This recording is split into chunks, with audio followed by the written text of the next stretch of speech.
Hello and welcome back to part 4 of this series on the Discord JNI port or JNI wrapper.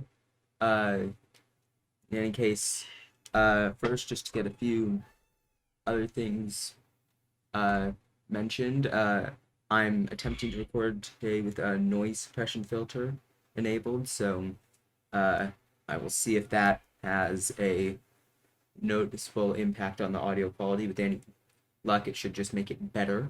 And then also, due to stuff that I have going on, uploads may become a little more sporadic. I will still try to stay with my once-a-week upload schedule, but don't be surprised if I miss 1 or 2 weeks here and there. So with that out of the way,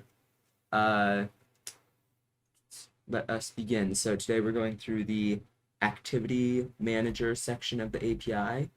And so without further ado, let us begin. So to start, we can bring up the H file here. And so this has all the lovely methods that we will port over. And so to begin, we will just add our header file.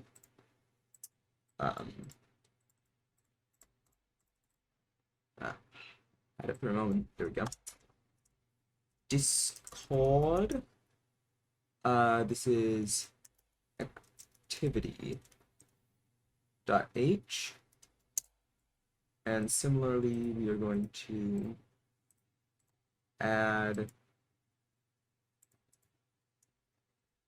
the CPP file, like so, which will include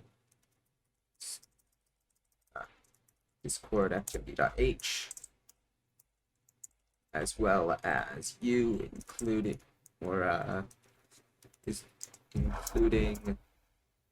all of our standard includes. All right. So with that, let us begin. So looks like the first thing we have is something called RegisterCommand. Let us see what in the world that does.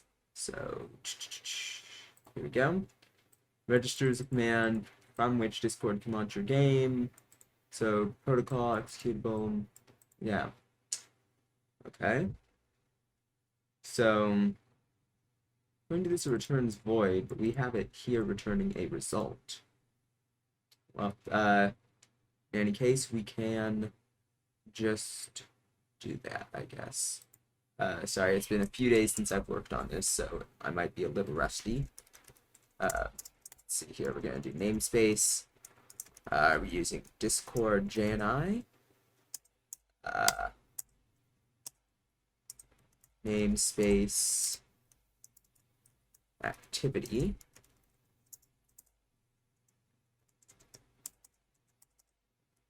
And then we can just do that. And here we have all of our lovely code that we can use. So there we go. Just making sure that I'm doing this the same way. So first things first, we are going to define our should this just return the result, or no, because we're doing everything with exceptions. And so this will be our void. Sorry, 1 second. There we go. Register command. It's going to take in a JString command. Actually, wait, we actually have to get an ActivityManager, so we're also going to need a JString handle, as well as our JNI environment. And there we go. Sorry, we're just doing that. So there we go. How far are we? They're not tabbing these over, so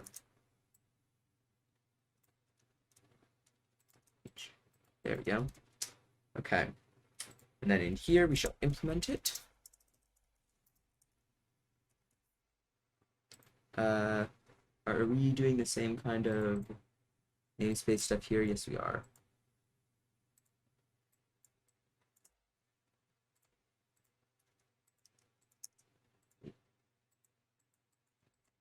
Go.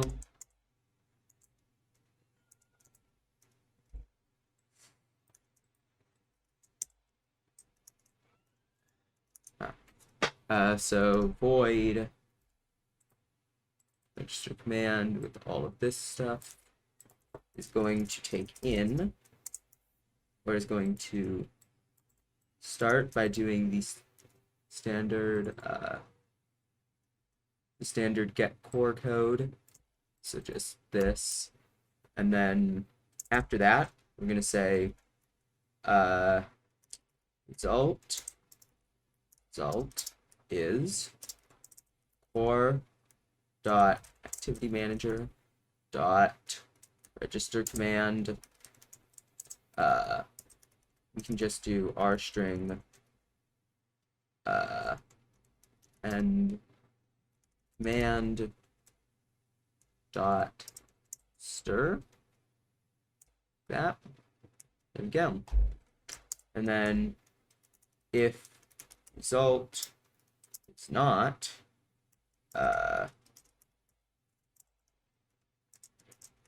colon, result is not okay. I thought it would just be, maybe I'm too used to Java. Yeah, okay, it's like this.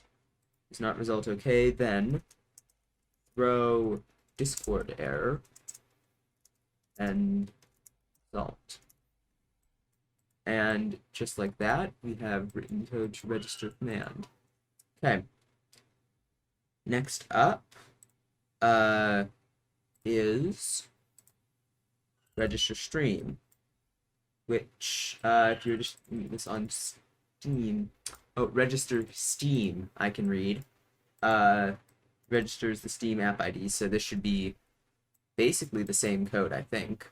And this is a uint32, so we can just use a jint, because that is the same type.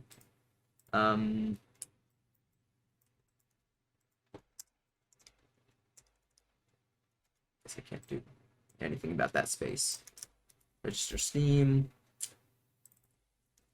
jint, Steam ID. Is it just called? Yeah. And then it is going to do basically the same stuff. So it's going to take in our jint, Steam ID, and this is going to instead do RegisterSteam, Steam ID. There we go. Next, we're going to say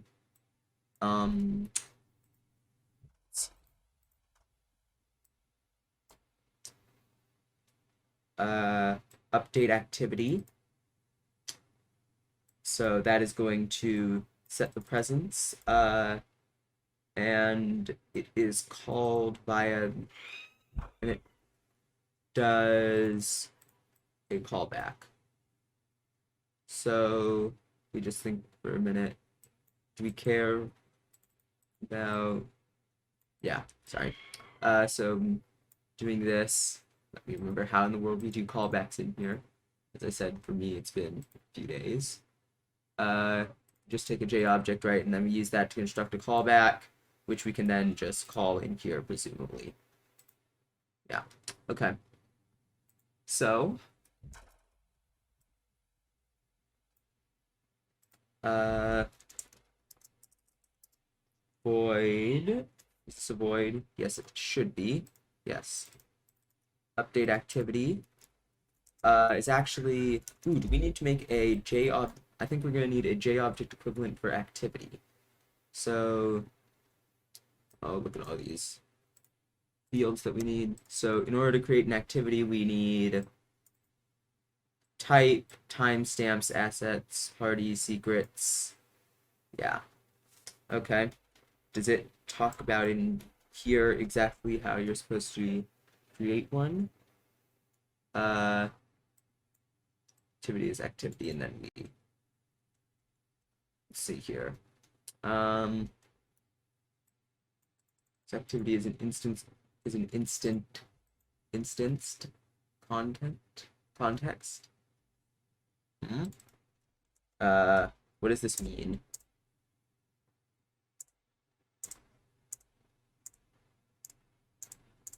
That's it. Okay, so I have no idea what that means, but we shall include it nonetheless. So, let's see here. We will start by opening this here. Oh, didn't need to do that. And creating an equivalent for all of this in Java. So start here. Oh, does look like some of that noise is coming through, maybe. I don't know. If it is, I apologize for that. There's nothing I can do about it. Let's see. Where were we? Yes. Activity. We're going to create a package. I can spell. CoolSpy3 Discord. And it's going to be a public class. Activity. Alright. So, you can see here all the different things we have. Let's just start going through these. Just so you know, I'm going to have this open on my other screen so that we can go through and figure out what all of this is. Hang on. If we just read through this real quick. So you can see we have all of these things here, but I'm not seeing an equivalent for this activity type. Playing, streaming, watching. Well, it's in here, then we shall copy it over. So, start by defining, is this just going to be I guess this can just be all kind of mutable. Type. So we're going to have a public static enum type.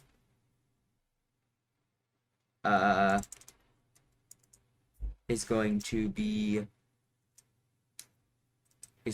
our activity type, which will be either playing, streaming, listening, or watching. And it doesn't look like we have IDs assigned to this. I don't know, we'll figure out a way to convert that over in a second. Actually, here, we can assign our own IDs. So if we just do 0, 1, 2, 3, actually, our IDs assigned in the documentation. To be type, yes they are. Yes they are. Activity type enum. Looks like there are actually more here than are in my copy of the API here, which is interesting. 0,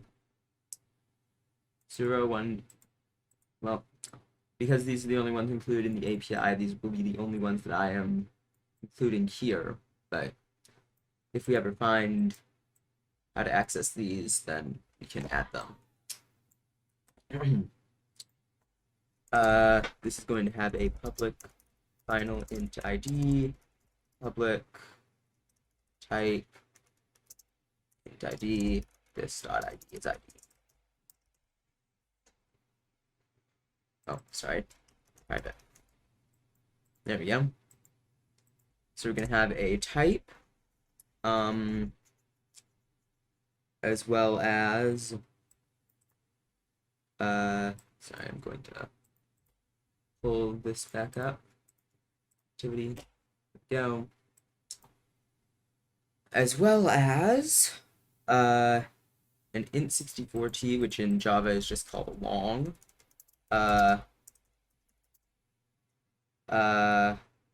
application ID, final string name,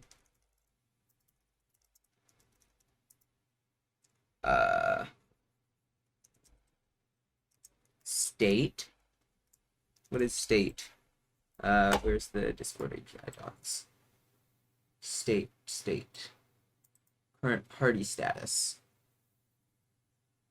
But it's a string.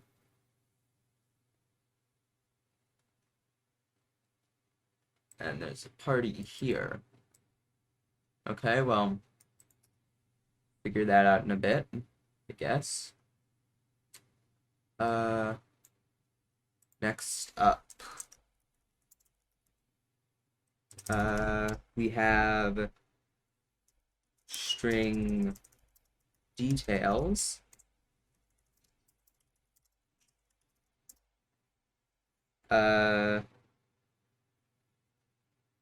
Next we have something here called activity timestamps,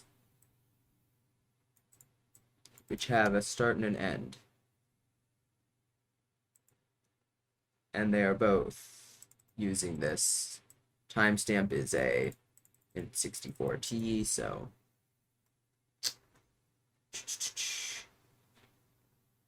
go back to here. So we have timestamps, which are a reference to, what is this? Do you have the ability to set timestamps? No, but we can call timestamps dot. We can probably call timestamps get timestamps dot set start and end times. Okay. Let's just create some equivalents here. Actually, here we can do it like this.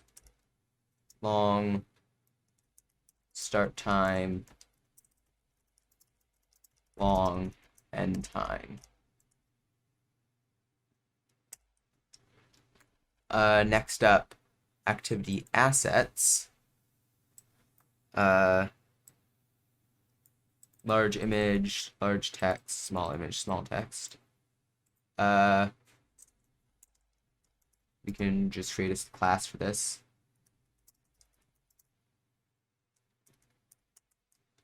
Assets, which will contain string large image, large text, and small image, small text. There we go, and then just create a constructor for that. There we go.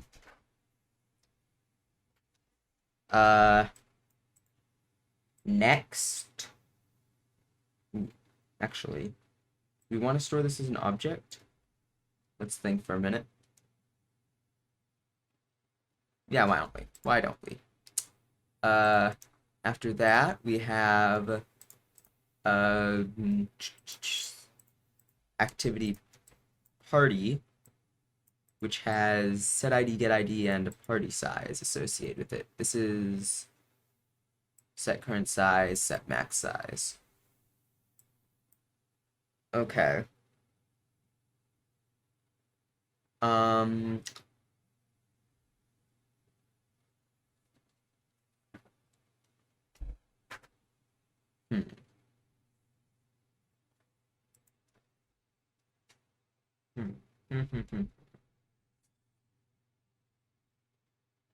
Okay, well,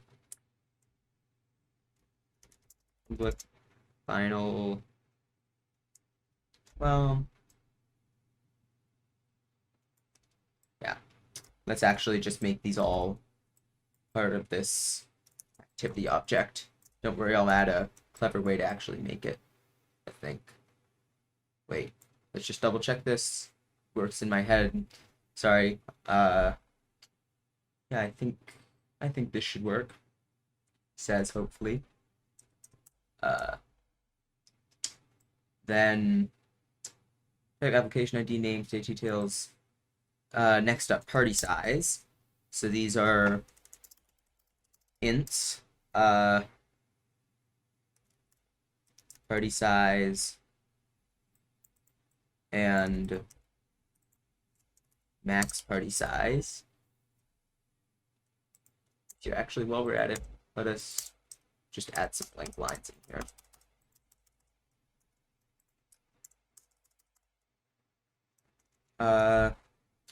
After party size, we have party secrets or activity secrets. Oh, and then also before that, we also have public final Boolean instance. There we go. So then we have secrets, which has set match, match, join, spectate. So match secret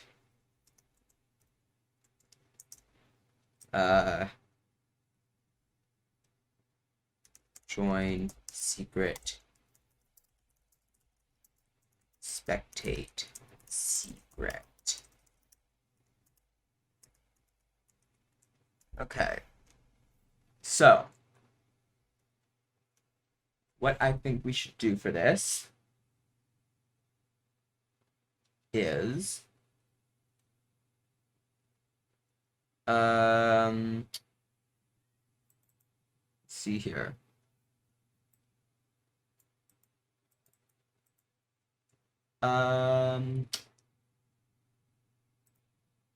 Sorry, do you require an application ID?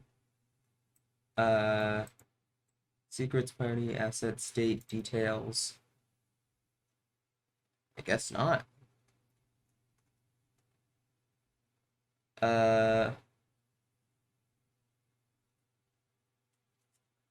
Read-only field, what the player's doing.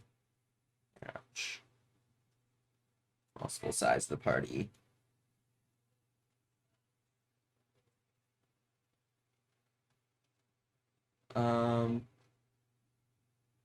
Oh, really? Activity type is strictly for purpose of handling events. So activity type doesn't matter. API will not reject a payload with an activity type sent. It will be discarded and not change anything. Okay. Well, in any case, for one, we're just going to generate this massive constructor. However, assuming that you don't want to have to go through and create this massive thing, what we will instead do is we will define ourselves a class. We'll call it builder. And it is just going to allow us to construct one of these piece by piece. So we load this. Does application ID really matter here? Like, does it have to be... So I'm trying to figure out whether application ID is something we're supposed to set, because it's not set in there. If you look at their documented example here, you can see that they don't actually set the activity ID. Do they set everything else? Yes, they do. Does it talk about it, maybe? Your application IDs, this is a read-only field. Name of application, this is also a read-only field. Really? So we can't set those? Is it possible that, activity, set type, get type? Because there is a set application ID right there. Okay, well, I'm going to assume, I guess, that name and application ID are not settable. Right? Because they say read-only here. But...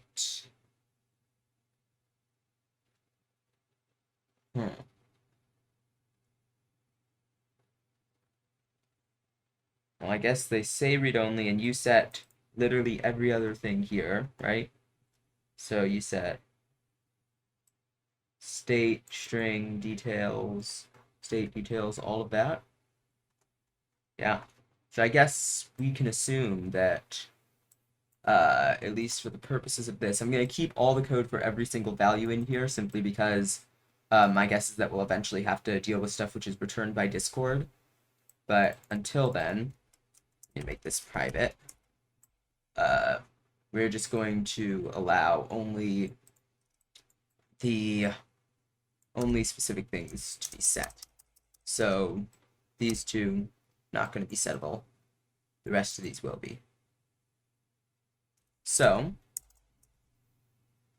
first things first, we're gonna set up we're gonna create a new builder. And it's gonna have all of this. It's actually only gonna require these first three though. Get rid of those and get rid of those. And then all of these will not be final.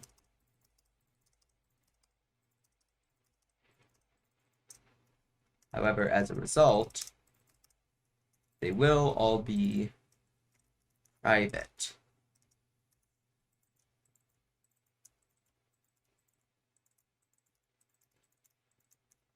So, what we can do now is we'll say public void with timestamps. Ooh, they actually don't need to set both start and... This is interesting, because if you look here, in their example, they don't set both the start and end time. So does that mean that you don't actually have to set everything for everything? If that makes any sense? Yeah, because all of these are only gettable. So set large image, get a large image text, small image, set small image text. So does this mean that we want to set every single one of these values individually? I think it might. Okay, well, here's what we're going to do. Yes. So, we're going to say Control H. We're going to replace, using regular expressions, private, anything which is private data type,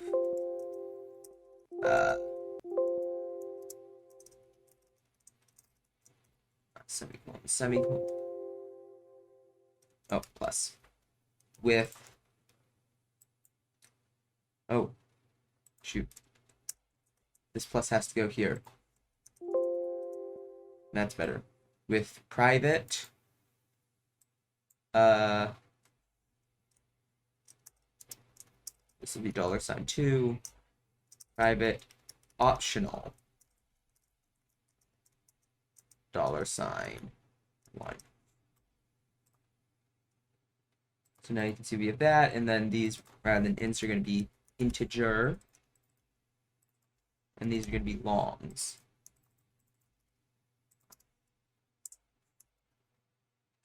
And there we go. So now if we insert code, and if we add setters for all of these, generate, now we are going to Control H, anything which starts with open parenthesis, optional, like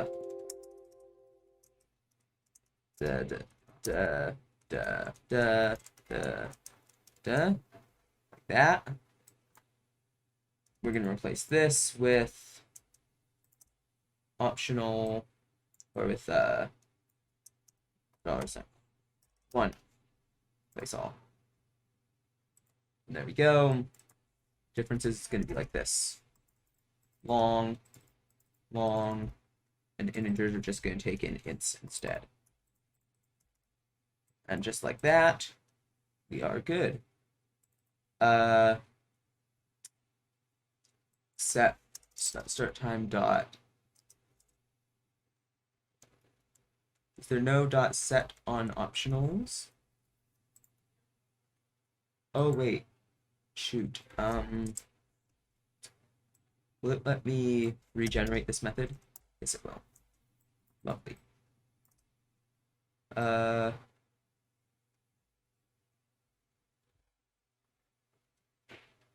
Sorry, so things we want to change. All this stuff, which is currently not being changed at all, will be edited. So the line equals space, and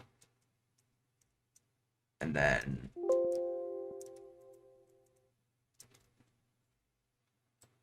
that is going to be replaced with how do we create new optionals again? Optional.empty.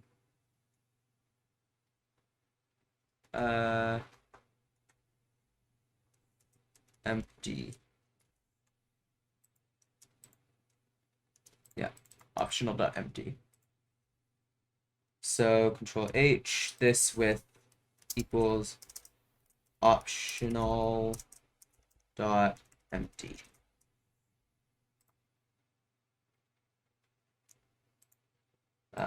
The exception of these three. State details and instance. And because why not, we're going to make these private as well. There we go. All right. Now, where were we? So setting start time, optional.hub. Oh, shoot. It replaced every single equal in the whole file, didn't it? Undo this.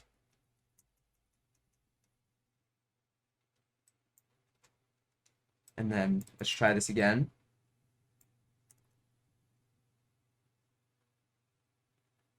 Wrap around.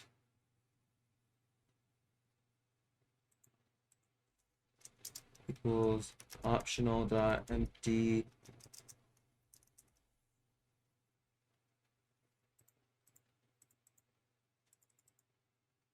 Place those. That got it. So, actually, should be able to also do, in all this code, replace equals,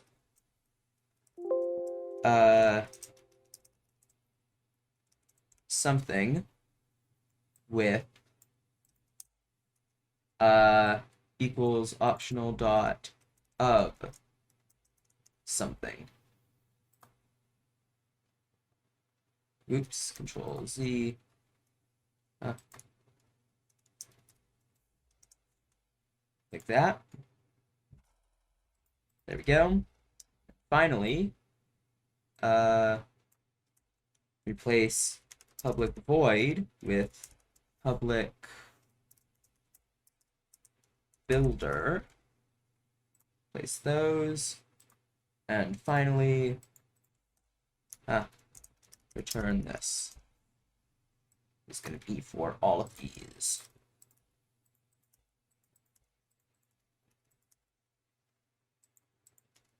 And there we go. All right, finally, public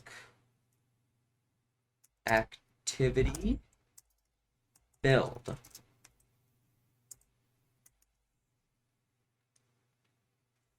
Return new activity. Null, 0, or -1 even. Name state data.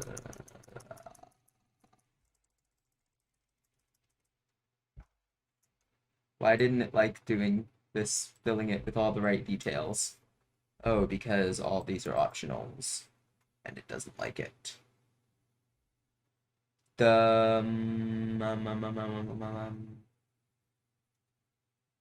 should we do this?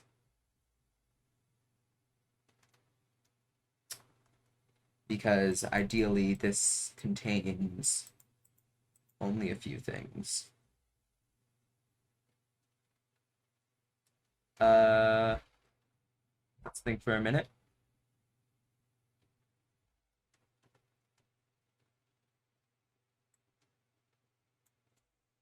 How about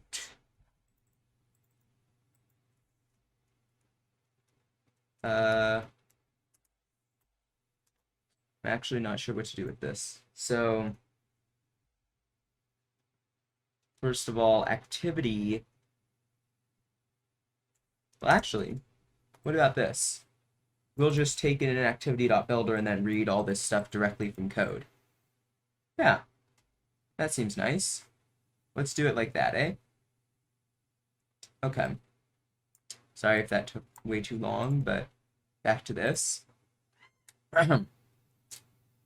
Discord activity.h. No. ActivityManager is going to require an activity and a callback. So, then J string no. J object activity J object callback. And this will go and be created like so. All right. So, actually, does all this stuff require callbacks? Yes. Yes, it does.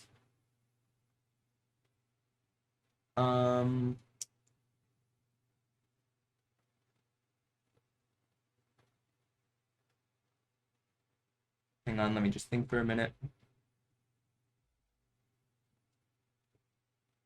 So callback.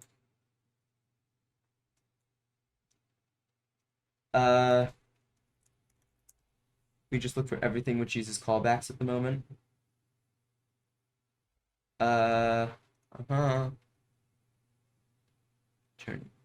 user achievement. So anything which returns result. How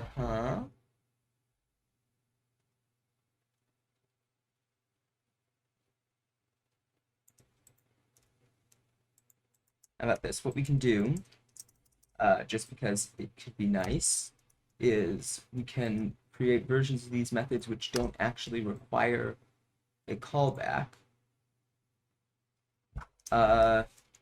This can just call set user achievement % complete result like so, and that will be working. Okay. Similarly, we just work our way down. So get user achievements can take in just a consumer. Well, is this a good idea? No, it is not, because people should be forced to at least look at the callbacks. What did I change before? That, yeah. All right, sorry if that got someone off track. In any case, what in the world were we doing? Oh yeah. This. So, update activity. We're going to first have to actually create, well, we're first going to have to read the core, so JString handle, as always, and that will do its standard stuff to read the core object. Next up, JClass, optional, class is going to be environment find class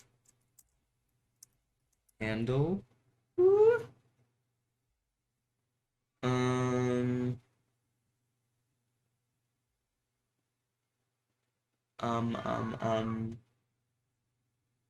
Because it would be so much nicer if we just were able to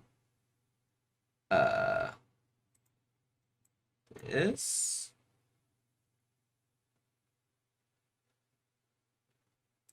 Whatever. Whatever. Anyways, find class. Ooh. Sorry, I'm thinking of another way that we could do this, which could be helpful.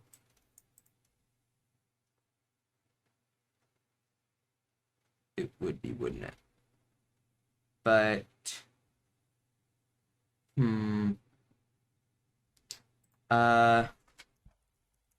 JNI types. See, what I'm looking for is this. Interesting. So primitive types are different, so it wouldn't really work well. At least I don't want to have to go through the hassle of it. All right, we'll do it this way. Sorry. Over here. What is it? Java util optional. Is that right? Yes, it is. Okay. Ooh. However,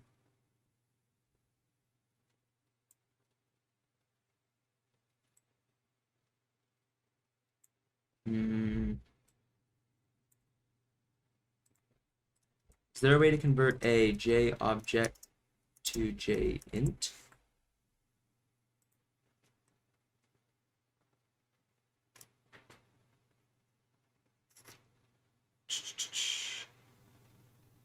Oh, so there's an int value method. Yeah.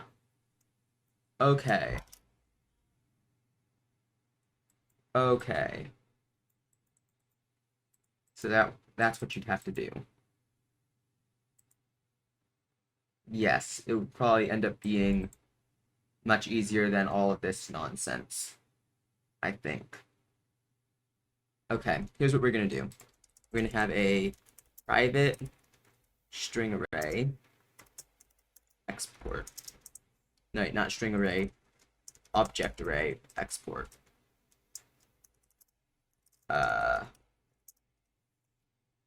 Which is just going to essentially dump all of these values into an array. So state, details, instance. Actually no, because doing that means that if we change anything in here, then it becomes much more likely that something in the code will break, rather than doing it explicitly. Optional class. No. JMethodID is empty. Dot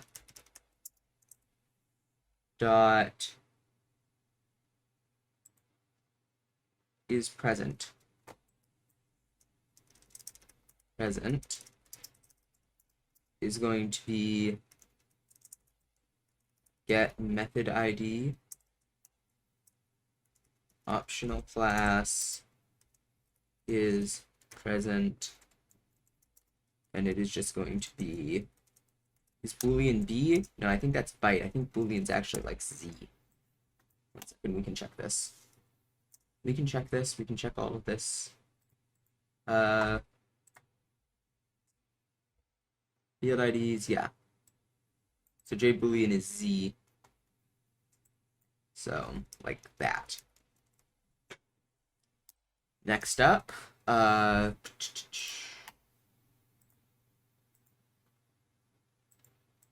where is not Discord? Is this what I'm looking for? Maybe? I think so. So now I think we just have to go through and pull out every single one of these values. This should be fun. Yeah. Let's think about it. So in order to do all of this, is there an get field? Get field. Okay. So what we have to do is we have to convert, we have to do some weird stuff in order to make this work well, I think.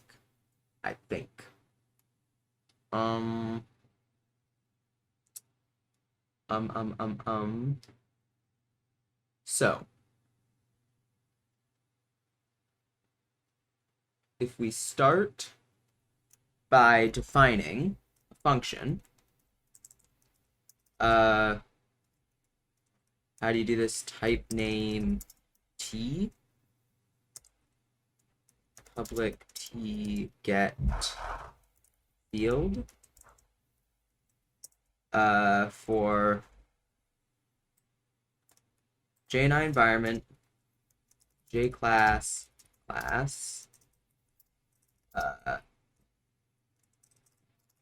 const char, field name, and then finally we're going to need to get, geez, can you just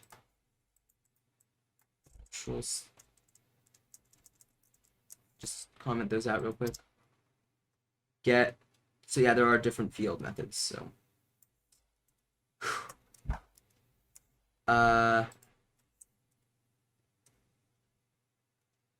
s function of j field ID. Sorry, how do you define std functions again? Std function void of result, yeah.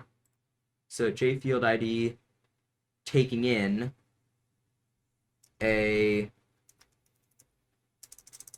j class j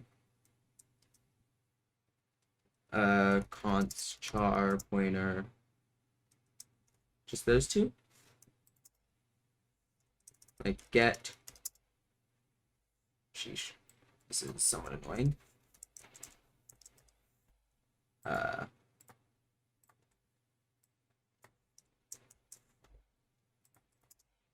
So like get boolean field, for example, takes in, oh, sorry, get, oh, there's just one get field ID thing. Great, that makes my life slightly easier.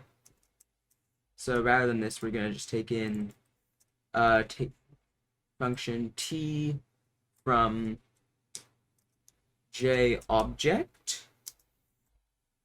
Here, can I? J object j field ID, like that. Shoot, how in the world do you use type name in C++ again? C++ generics. Template, that's what I'm missing. Template. And I don't need this. So like this, and this is going to do basically the same code. So field ID, so it's just going to return, no, yes, sorry, and no, wait, yes, kind of, C++ lambda. How do we write, is there an easy way to write lambdas so that they just point to functions? So, you know, in Java you can do like main func. I want to know if there's an easy way to do that in C++.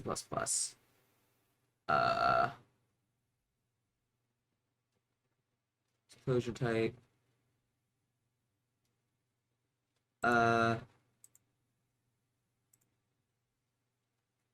C++ includes useful generics, which can be very handy. Unfortunately, they can also put functories like to use.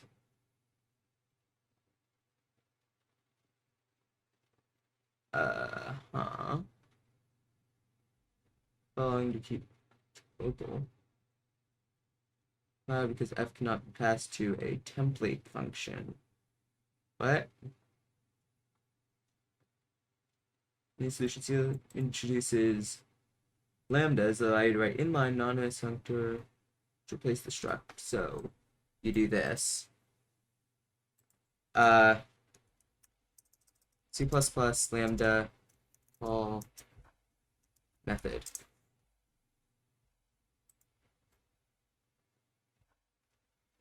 Really? Is that all you? Is that the only way you? Is that the only way you can do it?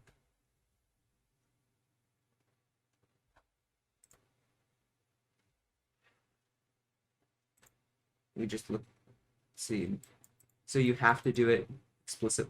You have to explicitly call it. And it looks like it. Listing higher order lambdas. What? Point function. This is all absolute nonsense to me. All right. Well, whatever. And did it also look like I had to use ampersand here? Getter.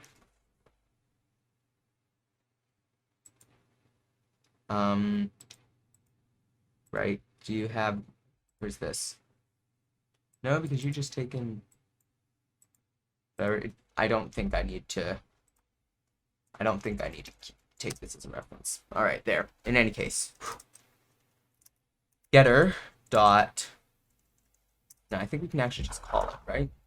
From obj and get field ID obj, or sorry, class object, no, class field field name. Sheesh. Oh wait, and you need a signature?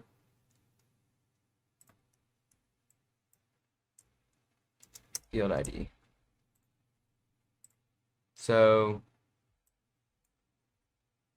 okay, so it just is that.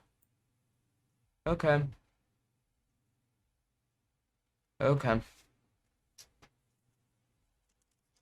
We'll just take this in as another argument, I guess.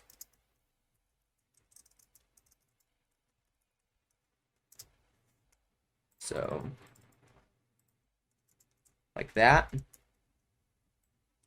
In any case, the real reason that I want to do this is because it means that we can do get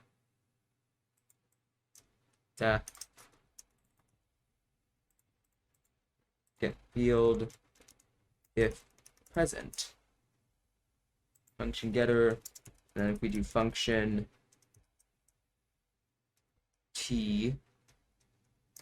function void t callback, as well as v is present, and actually this can go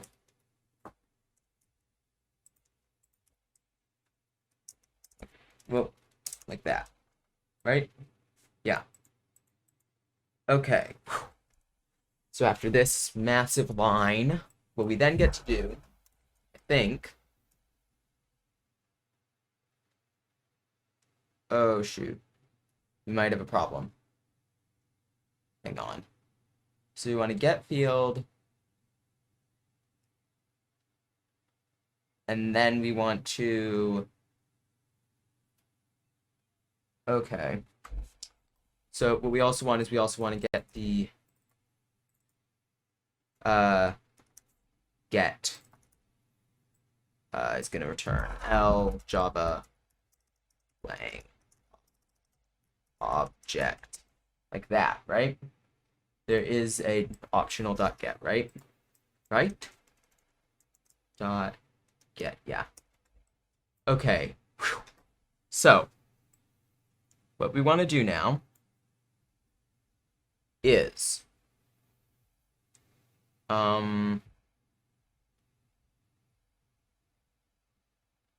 ooh, we don't need getter anymore though, I think. Right? Maybe. We might.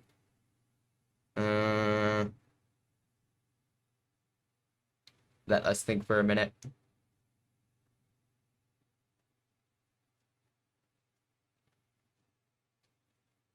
So we have strings, we have integers. I don't know. We can have a... We don't directly need a signature anymore. I can tell you that much for sure. We still need a field name. However, we do need... stop selecting everything. We do need a mapper, which is going to map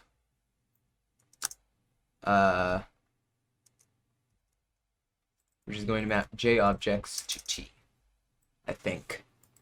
Okay, so in my head, what this allows us to do is write something to the effect of the following. So, J object, optional, is get field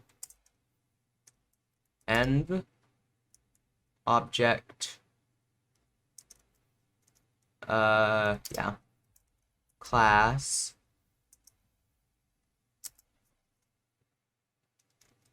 field name. Signature is Java util optional, and getter is going to be env j object obj j field id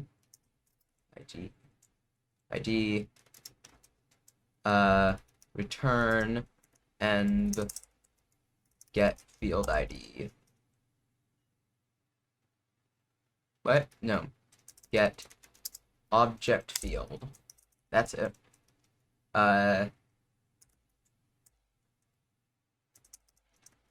obj id, like that. So then, if optional, no, if env get call Boolean method on optional, the method is present. So if on any of these optionals, if there's a value present, then environment, we want to callback dot, or no, just call it with the arguments of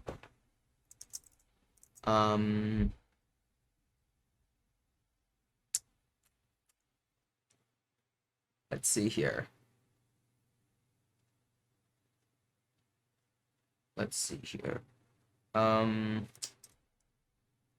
Mapper env, we're missing another method ID, get env call object method optional get, and this returns a JBoolean. Are JBooleans all JBoolean, JNI false is 0, JNI true is 1? I think that's the same as normal. In any case, I think this should work, right? So optional is field, blah, blah, blah, blah, blah. Boolean method get. So, with all of that out of the way, what we can then do, all right, so we're using both integers and longs in here. Yeah, so if we just quickly grab these, java lang integer int value, is that the correct thing? int value, yeah. And long should define long value, yeah. So,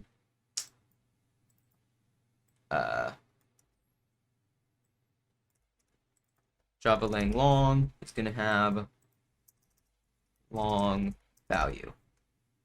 And this is going to be integer class long class. There we go. Oh, and also int value. Long value. All right, good, good. So, next up, int value, we're actually going to add ID to the end of these because it allows us to then create a function which creates a JInt JObject called int value. And respectively for long value, it's going to take an int value ID and actually and JObject obj, and in it return environment call int method obj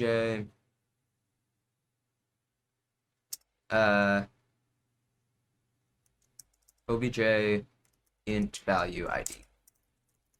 So perfect. And similarly for long value. Again, all of this should make sense in a minute. If you haven't already figured it out. Long method, long value ID. There we go. And I, of course, have to actually pass that in. Finally, we have to just change these return types to I and to I and J long is J.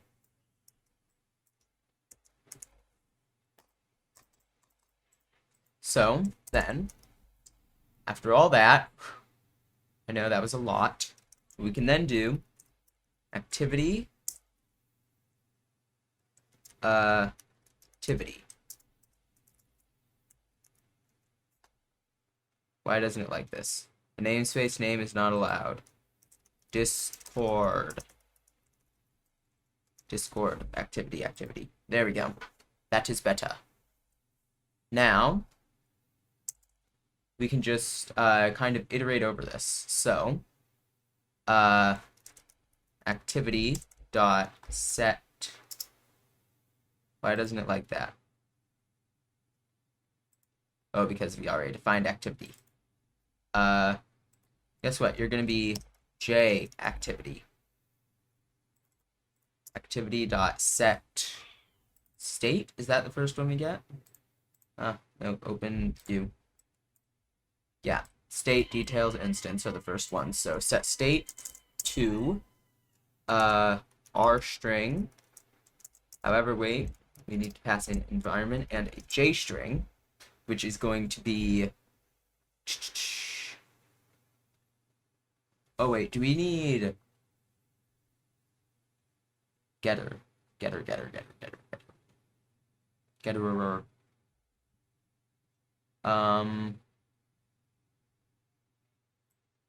know what? If we just no. Okay, fine. Get field environment J activity activity class. We need that.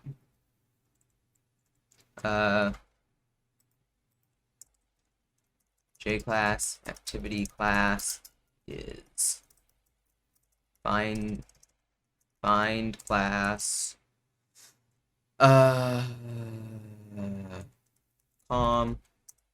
CoolSpy3 Discord activity builder,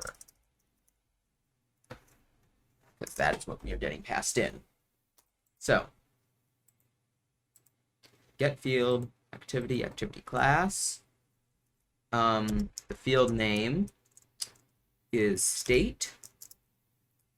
The signature is L Java lang string. And the getter is just going to be, can I just define a function? What's the signature on this? J object, J field ID. J object, J field ID, get, equals, from env, J object, obj, J field ID, ID, return env, get object field obj ID, like so and like so. And why doesn't it like this? Function class argument list for class template. Oh, because we have to use these like that. So next up, get. What's next? That's it. No, you should just be able to do dot stir.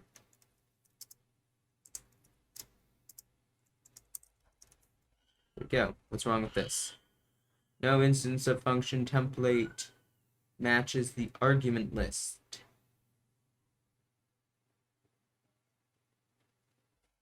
Is get defined somewhere else? Yes, it is. Get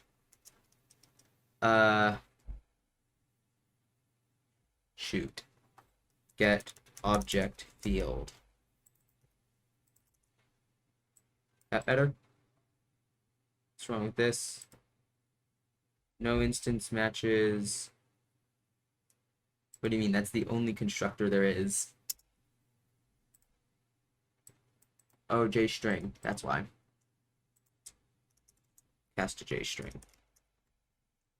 There we go. So then we're going to set details to details. And you can see now why we define these methods, because we can now just go down the list and finally set instance. Oh, actually, should we define instance? No, we'll let that be passed in, I guess. Actually,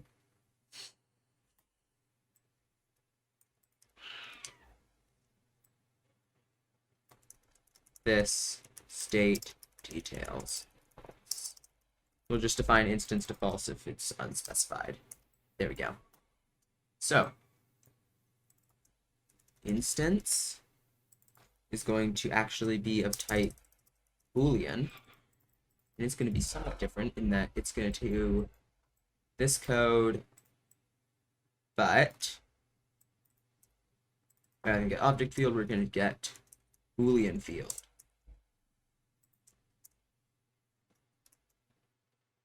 And it's not going to do any of this other nonsense.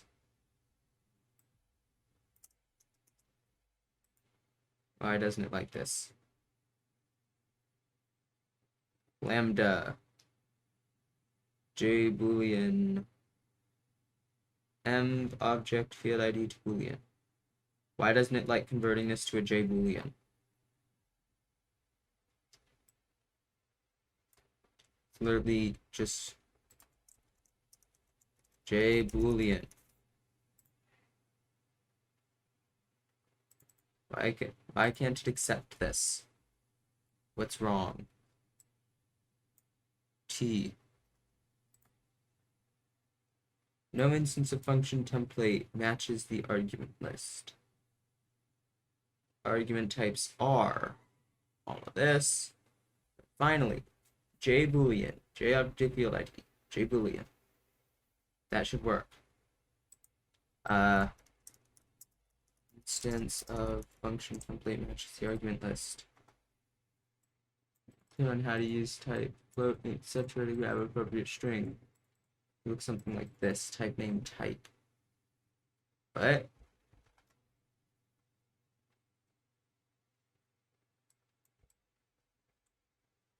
Underscore device.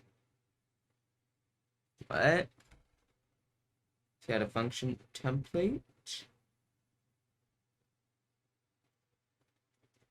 What are you trying to do? Template, type name, type. That just seems weird. Class T, T maximum, T value main, blah, blah, blah, blah. That's not right either.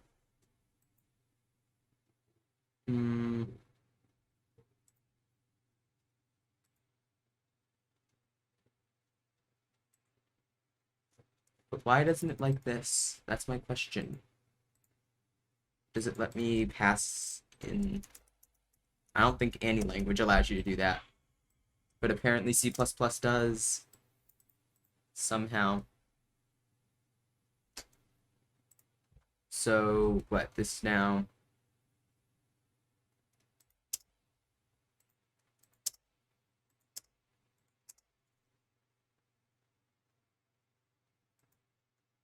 Get field JBoolean. Okay, guess that works. Alright, don't question it. So, next.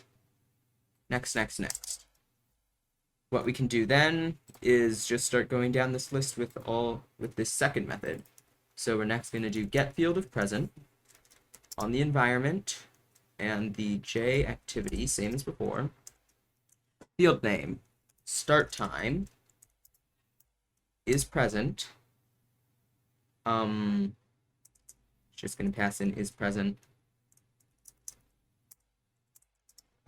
Get function mapper actually wait, we already defined these mappers. This is long value, and finally a function void t callback. So activity j long start time activity dot get timestamps dot. Why doesn't it let you call set on this?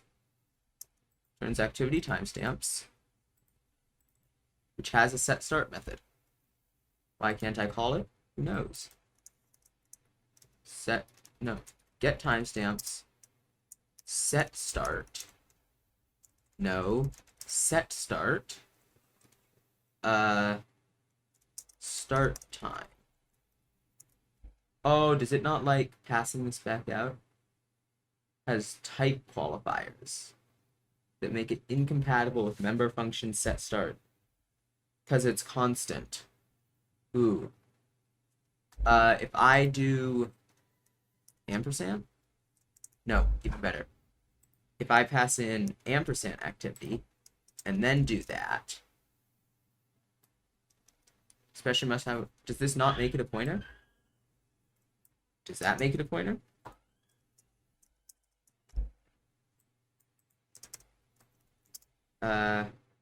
Activity dot get timestamps. It works now. What changed? Putting an ampersand in front of it, shouldn't this make it a pointer? Why doesn't it like this now? Sorry, I'm very confused by all this.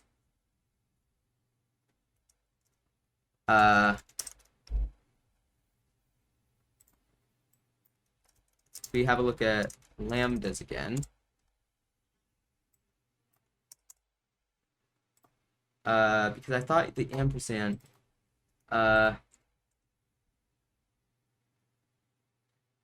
C++, lambda, capture,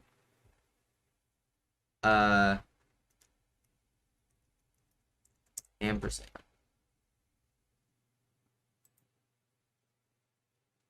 So when it captures,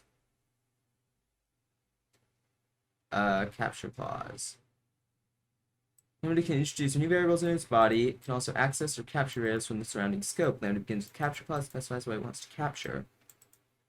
An empty capture clause indicates access to no variables.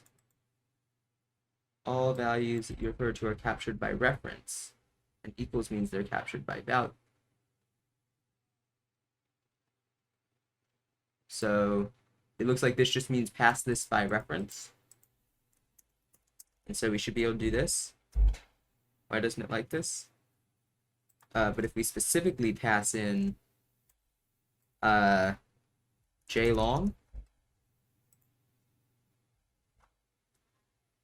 std function JInt object. Oh, that's just me being an idiot. JLong.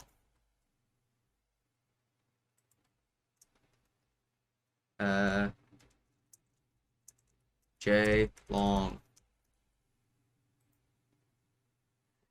What could be wrong? Argument types are. Shoot. Can you. Actually, wait, you show me the definition, don't you? Yeah. So, JNI Env, JObject. We are missing the J class, that's why. So, JActivity followed by activity class. That fix it? That did. All right. Next up, JActivity activity class. We're next doing end time. It's present get long value.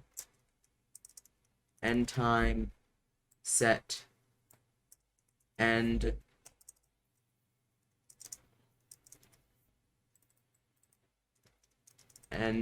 time.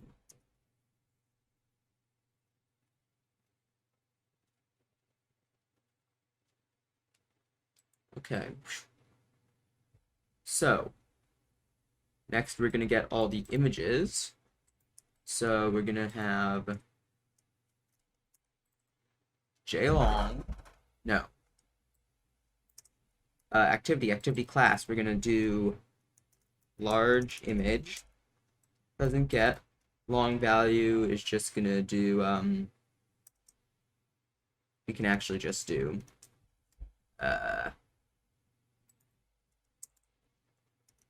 function JObject. No mapping is JObject obj, return obj. So this will just not change anything. So then we can here write no mapping activity JString. Actually, yeah, sorry, JString string cast return object casted to JString. String cast JString large image. It's going to do activity dot get assets dot set large image. Sorry. R string and large image dot stir. And you're going to also take in and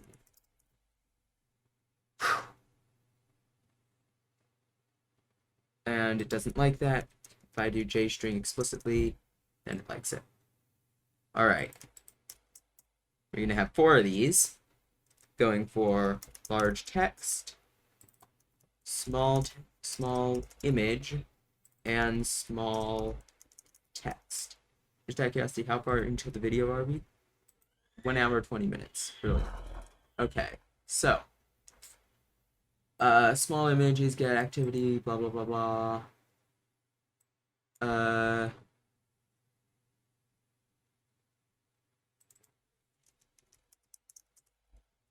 Much text. Oops, didn't mean to do that. Set large text. Brilliant. Small image, set small image with small image. Small text, set small text.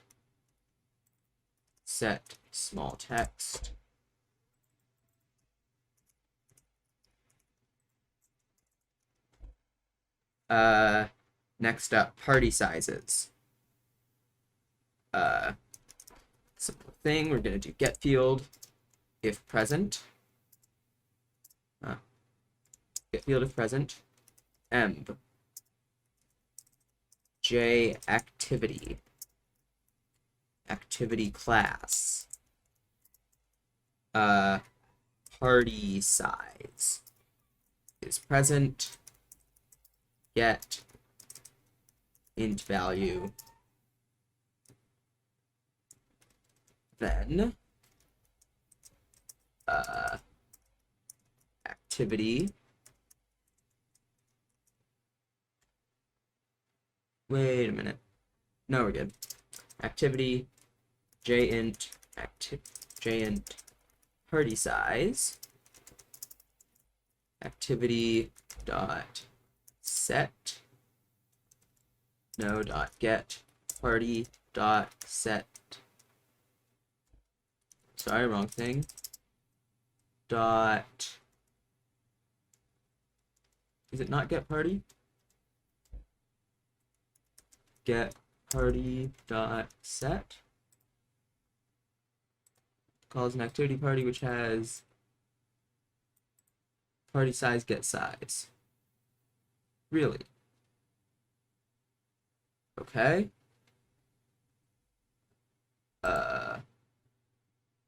What in the world was I doing? Go to get field if present, please. No, don't go to that.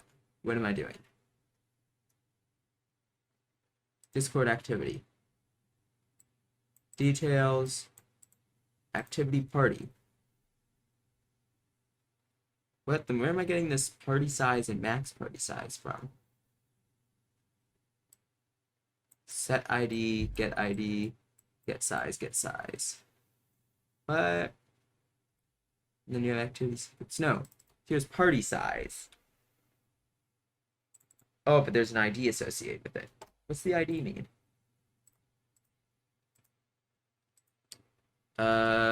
Party size. Struct activity party struct. ID, a unique identifier for this party. All right. Private. Optional. What is this, a long? No, it's a string. Party ID. Guess what?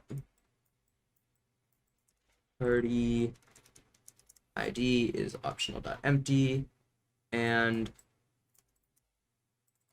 set party ID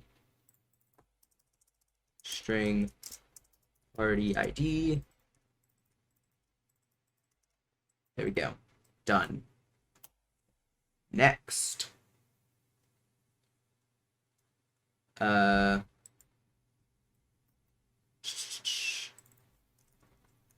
Party ID is present. Get cat string cast JString party ID get party dot set ID party ID. There we go.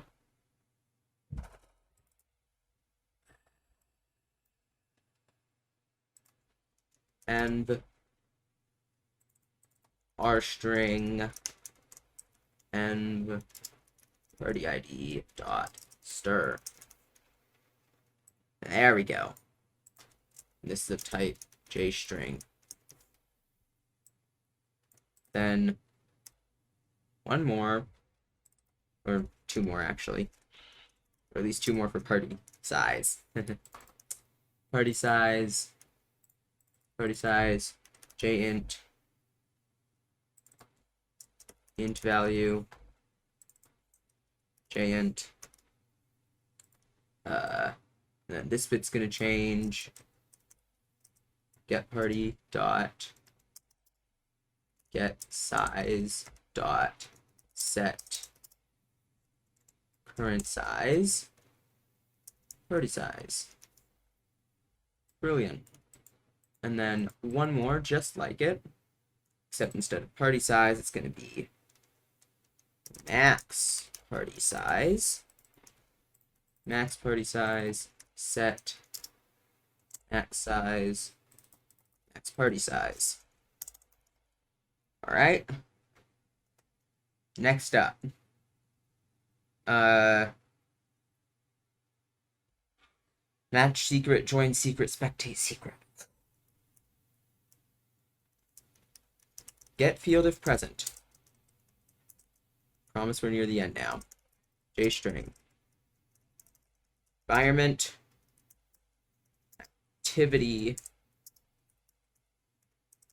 Activity class. Match secret is present. Get string cast and activity. And actually, what in the world? You don't need to explicitly capture the environment. Oh well, you do. In any case, activity JString match secret activity dot get secrets dot set match secret. And that's not right, because guess what? This also has to have, this has to be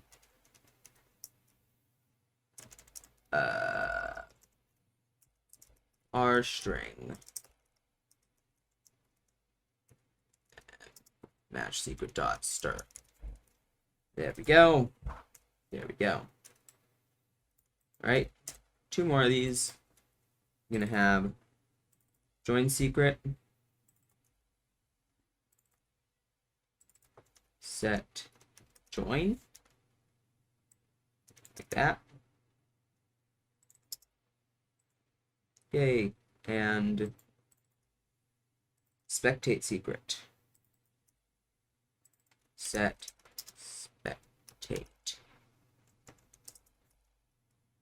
spectate secret. All right. Now, after all of that, actually, hang on, we can make this just slightly better. How? By changing this to a const char pointer, and instead it's going to return R string and J string. You're going to take in M and a cast to J string object dot stir. Brilliant. Now all these ones would say string can say const char pointer. Yeah, I know it all says it's wrong now. Just wait. All right. Then all these change to constant char pointers. And finally, all of these R strings can be deleted.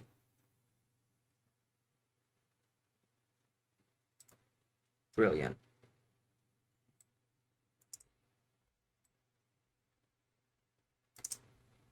Like so.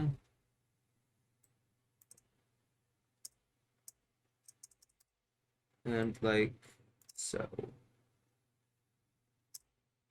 that. There we go. Let's just go through and quickly delete all of these. 30 ID.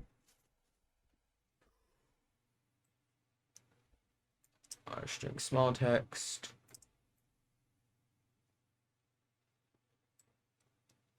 String small image. Does look like we have saved a few characters on each line by doing this. And also, shifted some of the functionality to another method, which is nice, so we don't have to repeat all this R string nonsense. And is that good? There we go. All right. So now this should all work. All right. And don't worry, we're not done yet. We still have to implement this final bit of callback code. So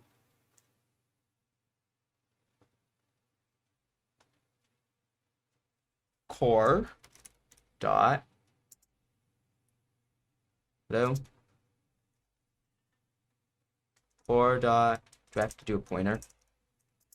Yeah, ActivityManager dot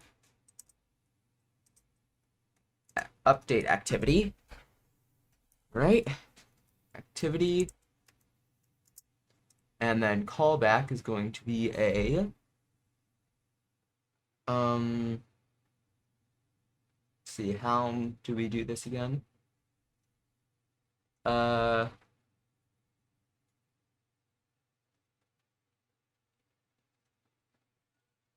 Ooh, actually, can you look to callback.h, find our references?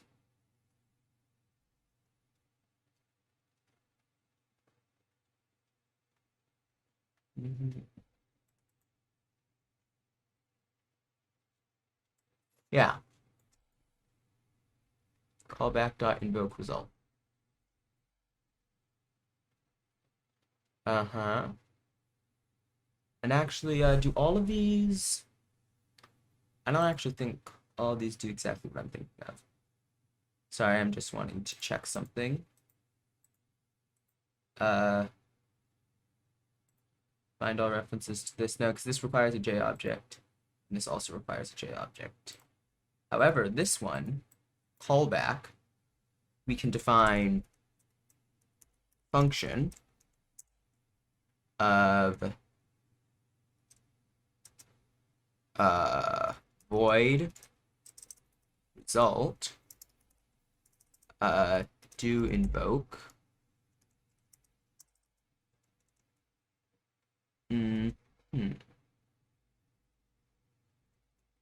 yes. So final function, why doesn't it like this declaration is no short equals this result invoke result. Does that work? No storage class or type specifier.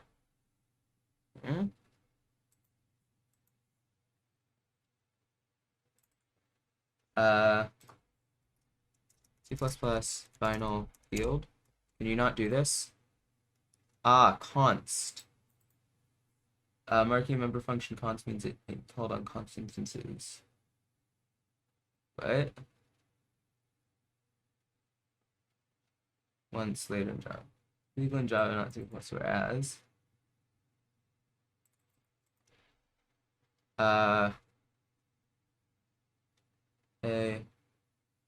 So yeah. Sorry, I think what I mean to do is const. That looks better. Why doesn't it like this? Because I'm missing a semicolon? Yeah. So const to invoke this, and if I do that, it breaks, right? Yeah. All right. Brilliant. So now all I have to do, we can now go to wherever else we were using callback. So here. And then we can just do you can actually do callback. Sorry, callback mj callback dot do invoke. Brilliant. Why doesn't it like this? Do I have an extra parenthesis? Yes, I do. All right, brilliant. So now we should be able to do the same thing here. Callback, environment. The function is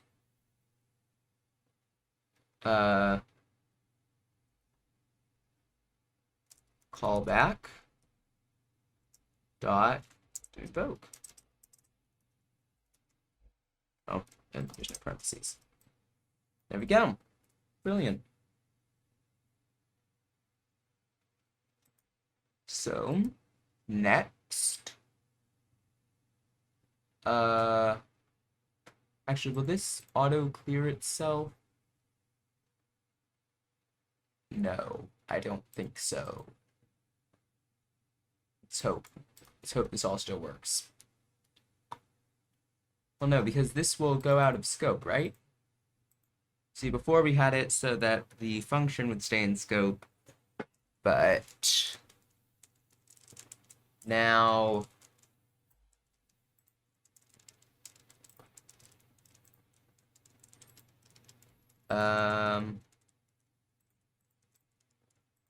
well, no, because this is a member, so I think we're good.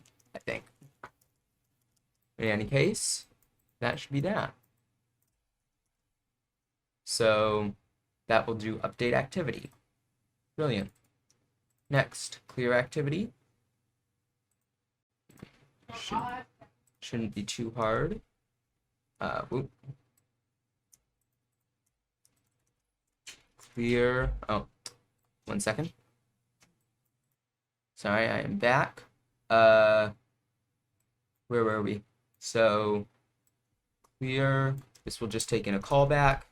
No, clear activity.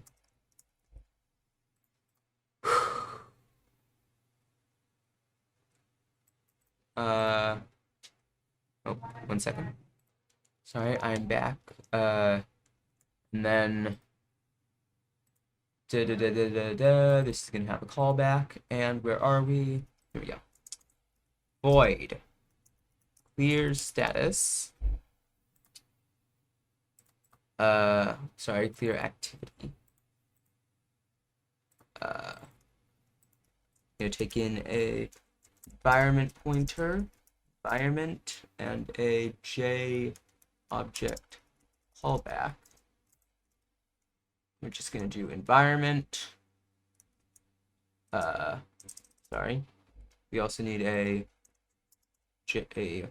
string handle. So let us add that to the definition. JString handle as so. All right, close callback. Just run this code to retrieve a core ActivityManager, clear activity, and then we're just going to create a callback from emb callback dot do invoke. And there we go. That should now clear activity. So let's see. This is what we have left. Sorry, but for the moment I have to go do something, so I'm going to cut the recording off and I will bring it back when I get back. Right. Hello, I'm back. You are paying close attention to the clock in the corner of the screen. You can tell that it's getting fairly late here, so I think that I will try and wrap this up fairly quickly, hopefully. So next up we have SendRequestReply.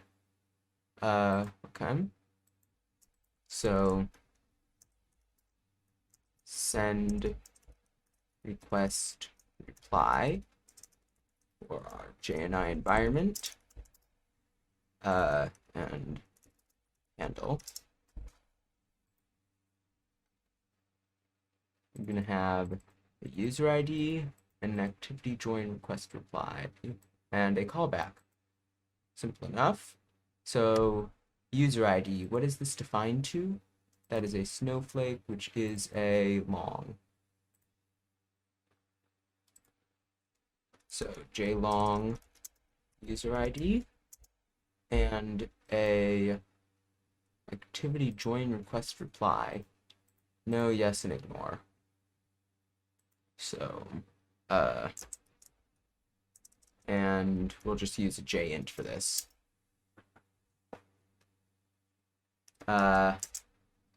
Response,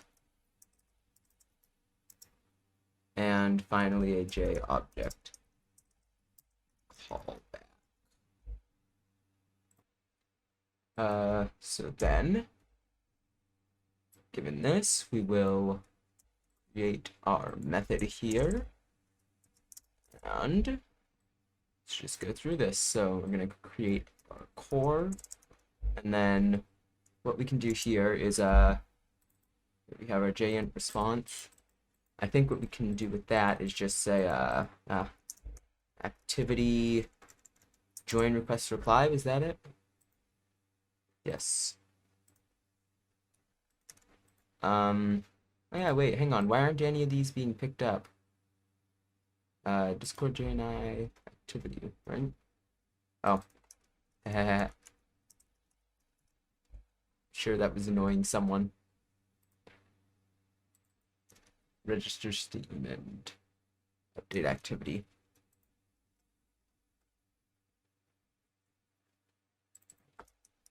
RegisterSteam and UpdateActivity using environment handle JActivity callback.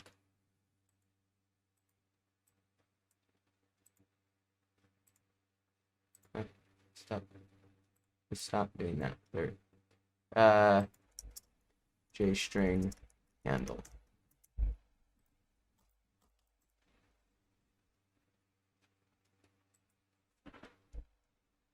So, activity join request reply. We're just going to set to null. Does it not like that? We'll just create it then. And then we will switch on response. No response. Case 0 reply is activity join request reply yes. Break. Case 1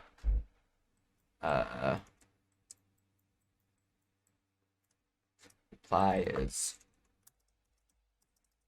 no, and then case 2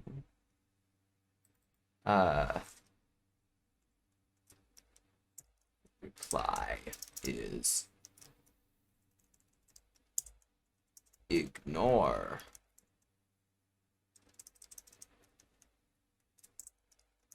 Is that correct? Yep. Okay. So then, once we have that, we will then just call core ActivityManager dot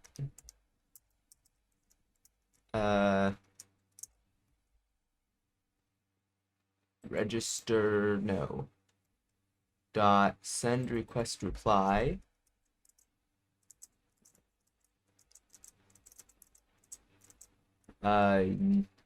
user ID reply callback on the environment and callback dot do invoke. And there we go.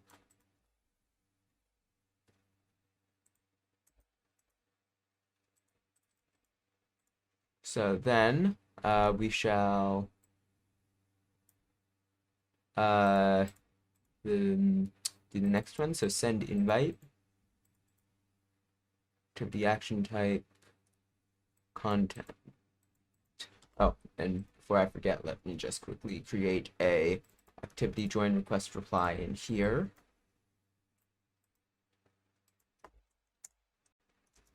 Package com /3 Discord public class activity join request reply public or no, sorry, this should just be an enum. Yes. No. Ignore.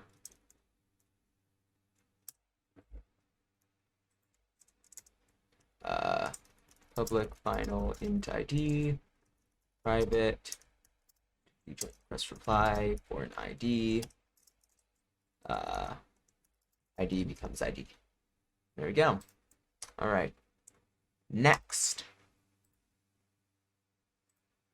AcceptInvite. Or no, SendInvite. So we're gonna have void SendInvite for our environment M and JString handle.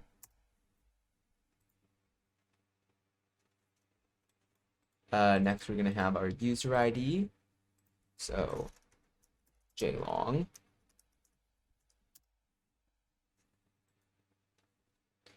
And activity action type is going to be a JInt. We'll just call it type. And content. Let's see what in the world that means.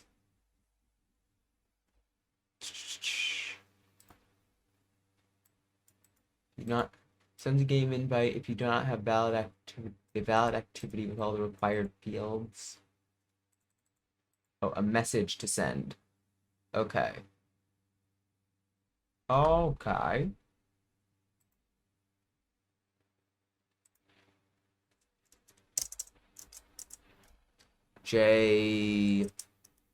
What?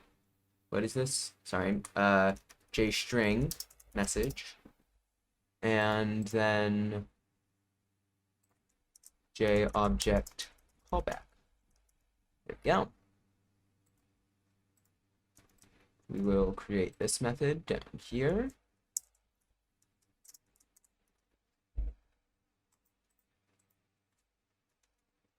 I'm going to start by doing a get core, which is going to be done like that. Next up, let's see here. String handle, user ID, blah, blah, blah, blah.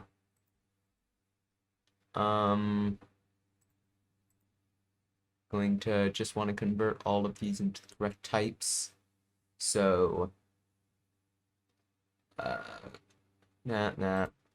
just need an activity action type. Join is one or spectate.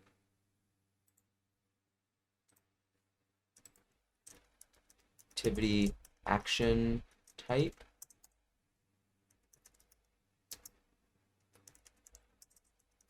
CoolSpyCodes Discord. And it's going to be basically this, except with the following changes. This is an activity action type, and rather than yes, no, and ignore, it's going to be join spectate.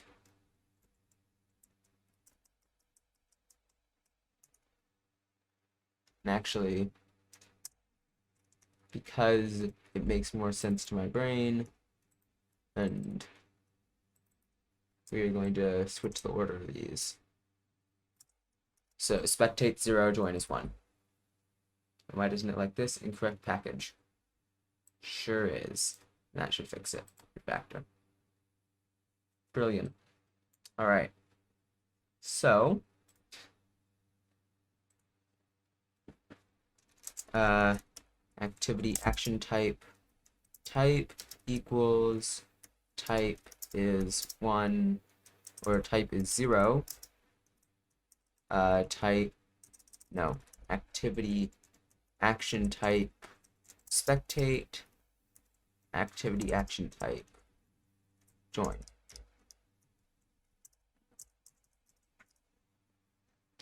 There we go.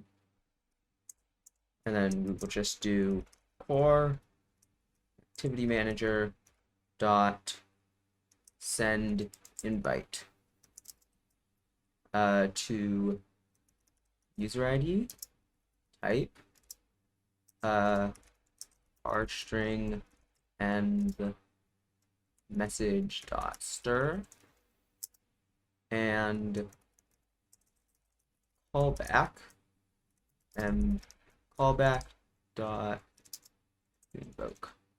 Callback is spelled with a K. There we go. Why doesn't it like type? JInt is incompatible with. Oh. You can fix that. Like so.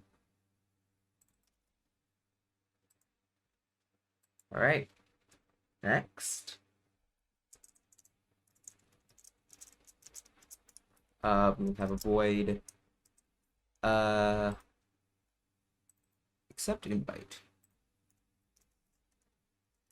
JNI environment, JString handle, J long user ID. Is that right? Yes. And a callback. J object callback. This is going to go up to the H file. And in here we can just create our method body. It's going to be more or less the same, except we just need one line here, which we'll call AcceptInvite user ID, and we don't need any of this stuff. There we go. Finally, have these on functions. How are we handling these again? If we go to Discord achievements, add achievement update listener, remove achievement update listener. So if we go to these inevitably call the connect function. So connect, disconnect, and disconnect all. Yeah. Okay. So what we have to do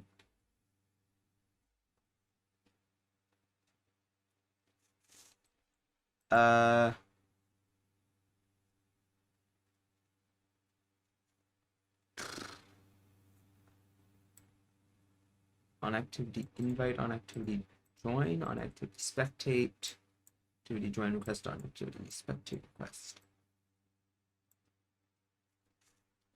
So essentially we're gonna have to create like 1, 2, 3, 4 methods. No, each of these needs 3 though, so 12 methods.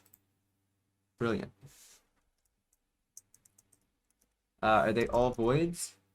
They are not. The connect ones return JInt. So we're going to need a JInt add activity join listener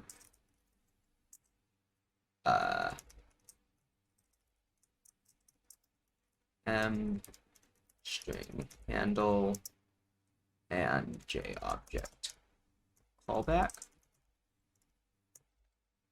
I think that's all we need.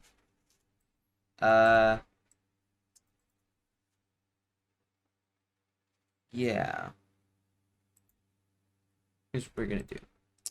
So we're gonna create this, and then we're gonna have some voids.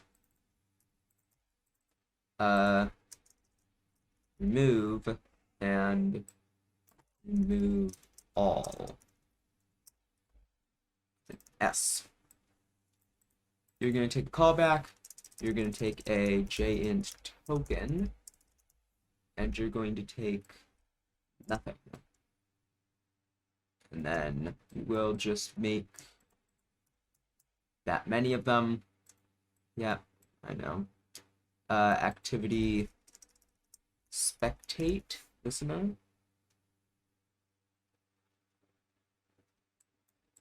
Sheesh.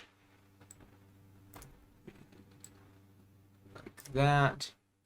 We have activity join listeners, activity spectate listeners, activity join request listener, request, and on activity invite.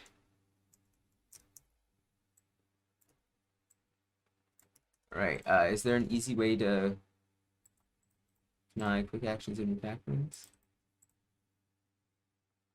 Wait, hang on. If I do control dot, oh, brilliant! I can just shoot. Control dot enter escape, control dot enter escape, control dot enter escape. We can just go through and create all of these.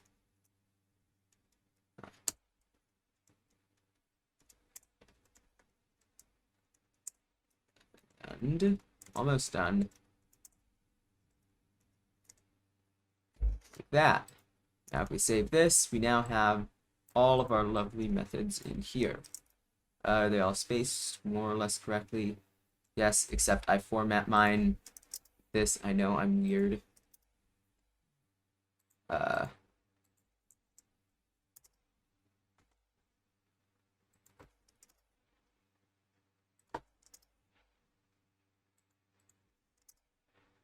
Actually, should probably start formatting it the other way. I think that's the way that most people do it. I have no idea why I'm like this.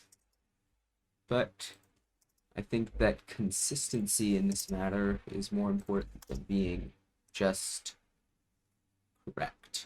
So consistency across the code base. All right.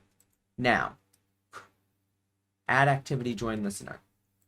First of all of these are going to require a core, so we might as well just go and add that in. And yes, I'm basically programming 12 methods concurrently. There we go. AcceptInvite, here we go. So, first things first, return core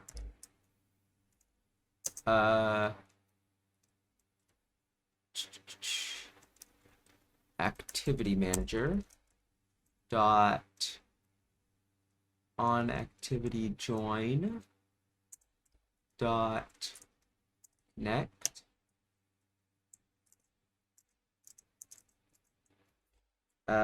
should I guess C++ types. Actually, wait, I don't need to because I've already written this code in here. So you can see that, like down here, we already checked if it's within range of in max and such. So we're good. It's just JInt. It's just a JInt. We're good.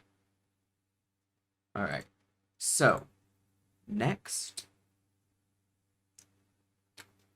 where are we? Go. Dot connect an event handler. How do we do this? We pass in a function which takes in a constant character pointer. So I guess we want to take this back to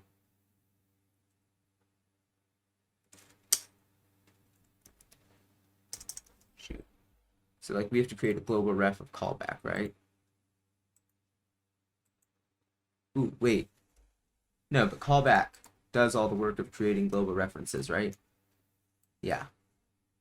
So according to this, we should just have to get user achievement, add achievement listener. Yeah, we just create a callback. Event callback, Discord JNI event.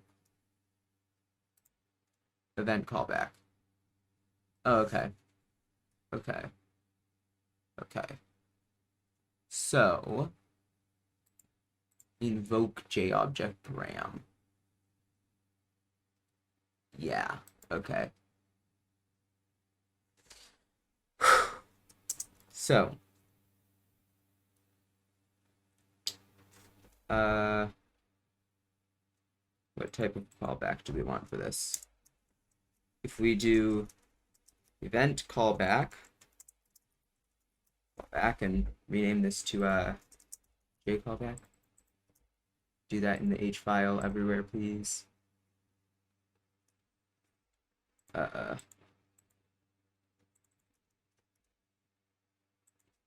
J callback.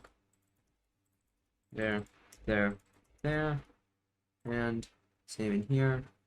J callback, J callback, callback, J callback.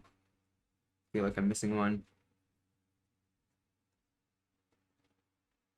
Nope. All right. So event listener callback is gonna be made of end and callback. No, and J callback. Okay. Now if we take in callback. Wait, did I? Whoa, what's going on here? Discord achievements. Oh yeah, okay, we need core. Yeah. Where's accept thread activity join listener callback core?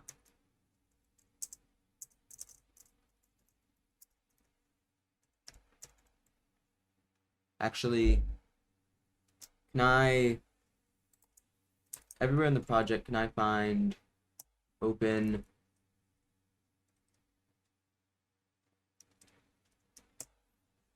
and then just find anything anywhere I use that. Find all. Callback.cpp. What? Oh.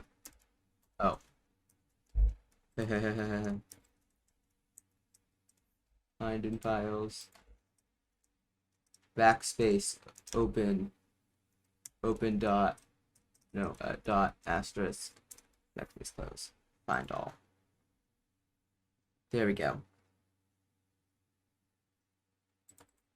So, for example, wait, can you do ampersand this? You cannot. That makes no sense, I guess. All right. Well, let's see here. Sorry, but I think that it makes more sense to 90% of the time reference things like that. Does that make sense? Apparently the computer thinks it makes sense. So we're going to do it. Everywhere we pass stuff into lambdas. Actually, wait, even better. Can we just do this? So, like, ampersand. Brilliant. Guess what? We're only creating things this way now. It makes everything easier. Callback core. Nope, you're just doing single ampersand. Oh, shoot, but there's a lot of these. Well, oh, wait. We can close all those, which is a lot of them. Okay, let's get going. Oh, so this is where a lot of them are coming from.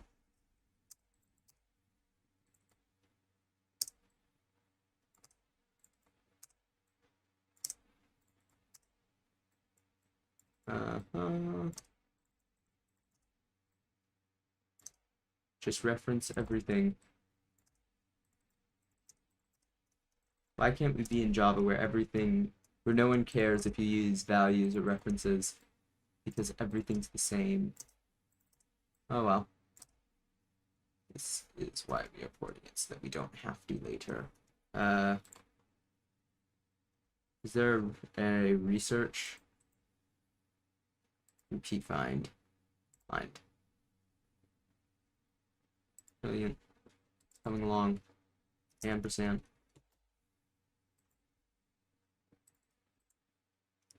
Ampersand.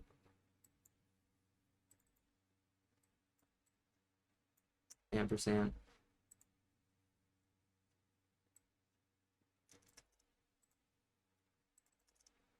This way, everything shall be referenced. And references are good, because people can't mess them up as easily. Close everything related to this.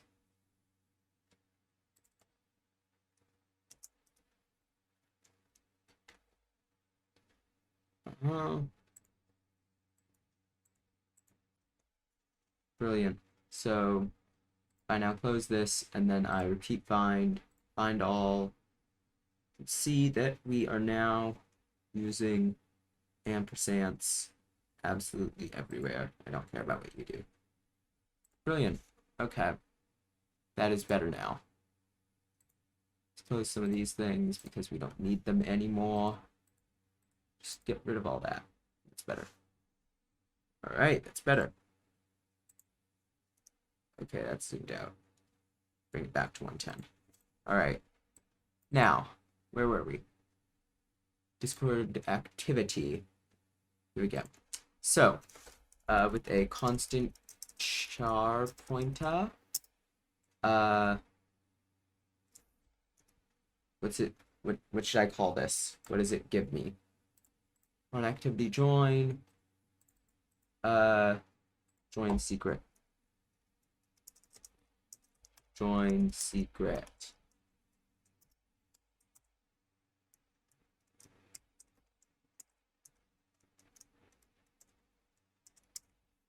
So what we're going to have to do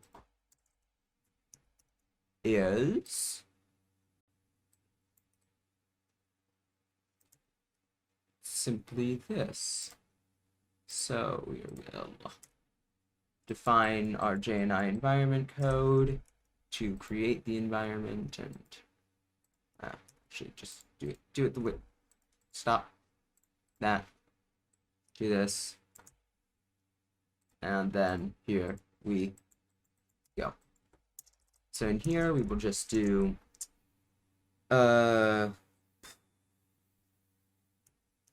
callback dot invoke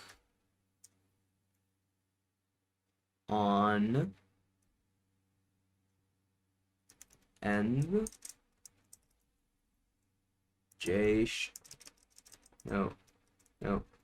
new string UTF join secret. Brilliant. All right, so next up,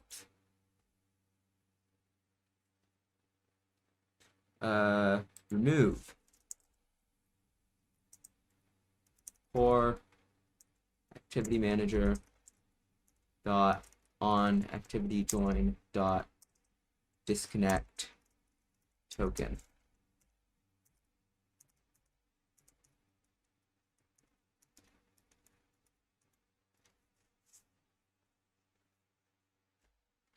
Okay, so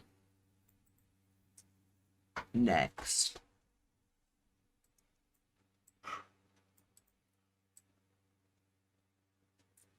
we will do the remove all, which is going to be more or less the same. Disconnect all. And actually, while we can, all these removes are basically going to be the same. So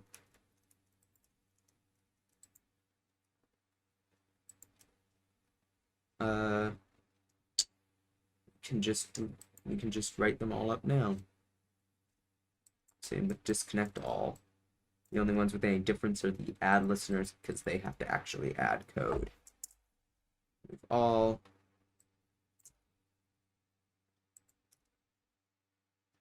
Remove all. And then back up to activity spectate, join, here we go. On activity spectate, then on join activity join request, and finally on ActivityInvite.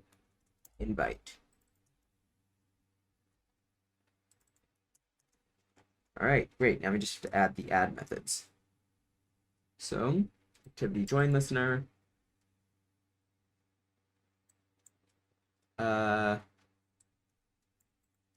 return or ActivityManager dot on activity spectate dot connect, reference whatever we want.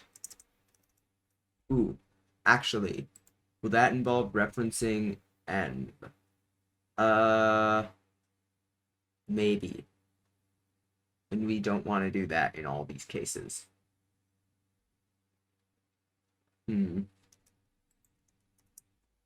Good, everywhere we use connect.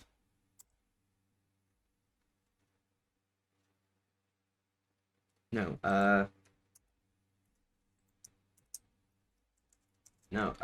do connect open.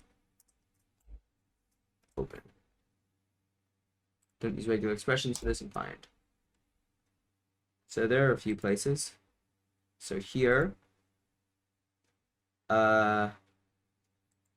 and we can just call this LM for local, because now can I just throw a bunch of nonsense in here so that it will show me where all of env is used?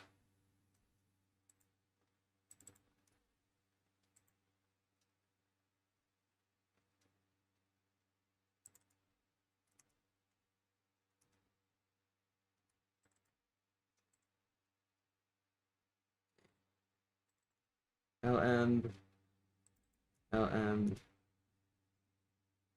is that all good? Now the only error it's detecting should be up here. A, env, env, env. There we go. And now in here we only reference LM so that we don't go and throw everything off. Now up here, wherever we were, add activity join listener, connect, constant char, blah, blah, blah, blah. Once more, this will be LM, JNI. Oh, did we? Yes, we did. LM, mbress, LM, newstring, UTF, and that's all good. All right, next, on active for all this stuff, disconnect all, spectate. Here we go. So similarly, this is actually going to be basically the exact same code, because it is once again just passing through a string. Difference is this is on activity spectate and event callback, and J callback. There we go. Next, join request. There's going to be a user which has all kinds of stuff that has to be done to it. So what we can do is achievements, no, activity. Well, we'll start by just defining the exact same code. On activity join request, it's going to take in a constant user reference. User, oh, I forgot to change this to, sorry, spectate secret. All right, anyways, const user. So we then have to convert this user into something userable. Yes, I thought that was funny. So we're going to have a user ID a username, a discriminator, an avatar, and a bot. So this should be something easy enough. Just going to create a class called user, package, CoolSpy3, Discord, public class user. It's going to have a public final string username, right? No. Oh, here I can actually switch these on my screen so that you can see what I'm typing. Long ID, public final string username, public final string discriminator, public final string avatar, and string avatar, and public final boolean bot. We will then create a constructor, make it private so that only the code can create users, and that should be that. What? Sorry, got sidetracked looking at other code. Anyways, so after that, types.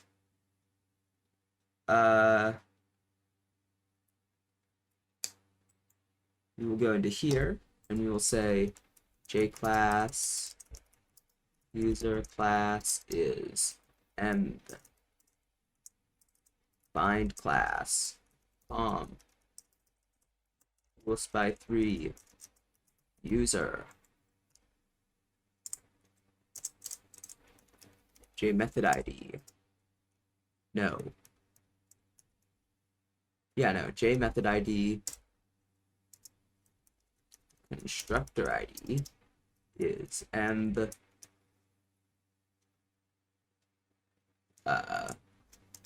find get static method id user class init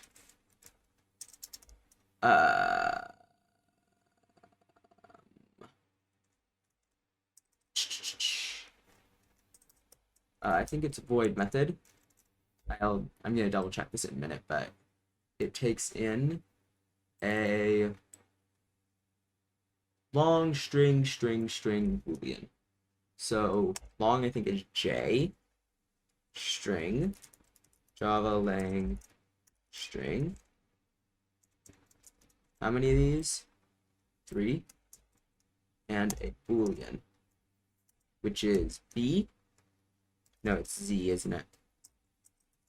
Let's check that all this is right. So, looking at U, we have boolean is Z. Yep, and long is J. That's correct. And do they talk about? They don't talk about initialization methods here. Don't worry, I'm sure we do some of it in here, which we do. We just call get method ID. Shouldn't it be get static method ID? JNI call constructor. Find class. Really?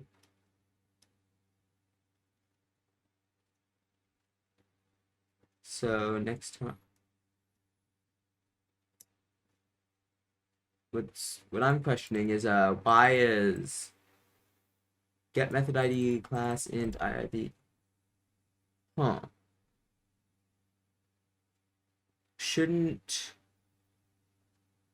Why isn't this a get static method ID? JNI call constructor get static method ID.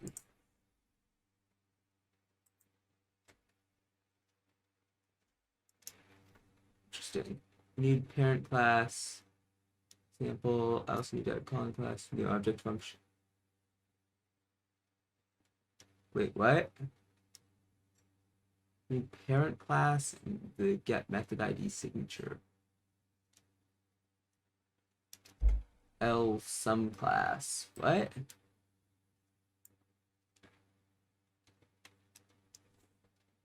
That's because that's weird. Get. So wait. JNI get static method ID. Get static method ID. Method returned as an uninitialized class to be initialized. But how and about get. Sorry, get static method ID calling.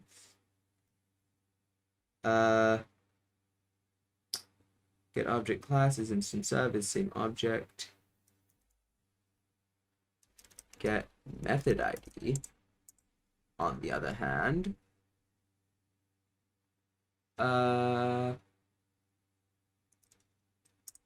so I guess it is get method ID for init methods. Okay. Okay.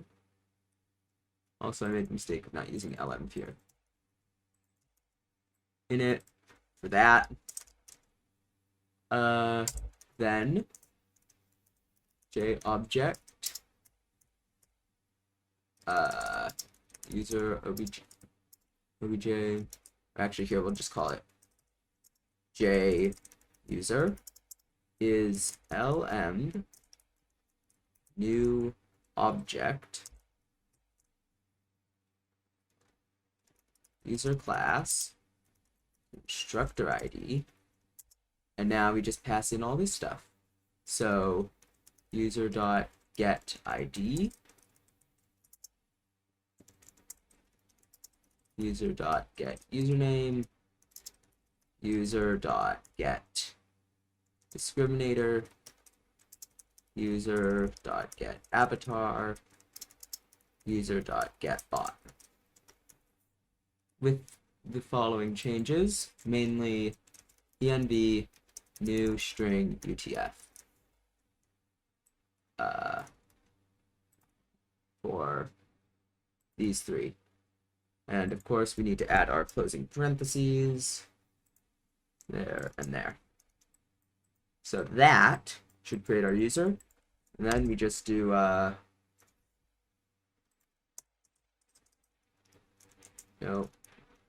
event callback and J callback.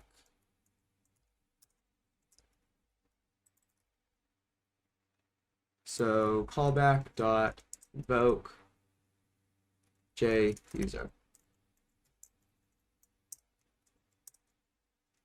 There we go. And then finally, we've got one more of these. Add activity invite listener, which will do kind of the same thing. Not really. I just noticed, sorry, those had their last things tabbed over more than they should have. In any case, there we go. There we go. 110. On activity invite is going to take in activity action type user activity.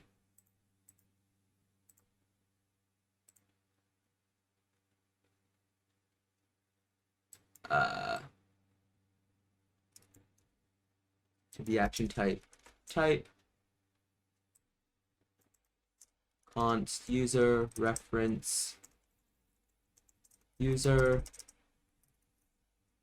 and const activity. Sorry, Discord activity. There we go. Okay. So we can keep the code for creating users. Activity action type. Shoot, not all our enums have a find by now, do they? Because we created some. Do we have a result from code? No, just did I copy from? I did not. Okay, so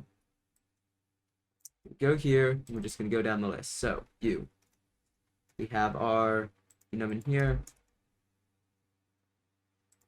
Cancel. Result. We're gonna do type from ID int ID type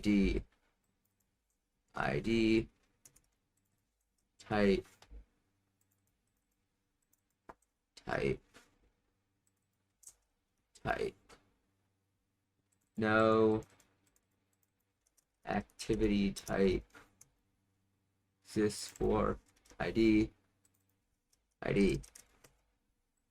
There we go. Next. What other random enums did we make? Activity action type.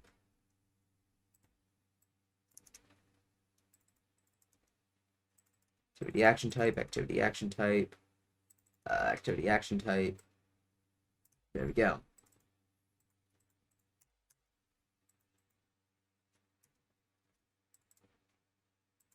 ActivityJoinRequestReply. Reply.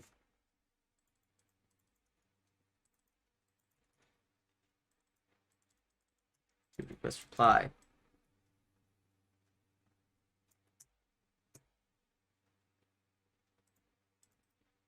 By the way, close other. In fact, just close all of these. Create flag, Discord, user achievement. Guess that's all of them. All right, now where were we? The action type. I feel like we did a thing before where we converted an enum into actual value. Where did we do that? If anything, it was probably in core. By consumer accept client ID out of range. Do ILA exception.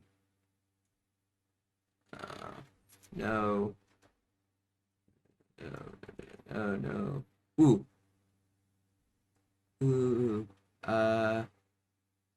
Before, I'm not seeing it, by the way. But in any case, the thing I realized is we never included this important bit of code in the activity stuff. Can you just zoom out? Sorry, it just has to go like right there in all the remove functions to make sure that we don't get tokens which are out of range. And then which would cause other errors. I think that's all of them. Okay, so sorry, back to this. Down here. So, and we also have to do an activity. Okay, this will be interesting. J class action type class is L N. Are you serious? I didn't use N. I didn't use the right M in all these places. Let's change that up here. Again, it won't matter if everyone stays in the same thread like they're supposed to, but people don't always do what they're supposed to.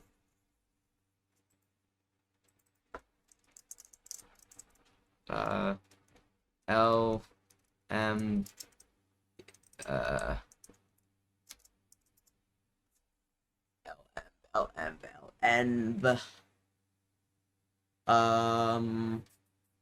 actually no, it will matter regardless. In any case, what was I doing? Oh yeah, find class. CoolSpy3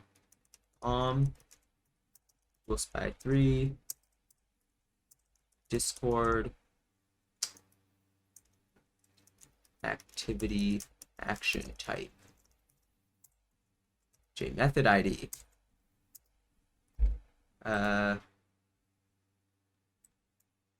Look at this one. We have static method. So from ID equals and get static method ID for action type class from ID. Signature is takes in an integer and returns CoolSpy3 Discord ActivityActionType semicolon. There we go. Next, JObject action type is lm call static object method action type class from ID type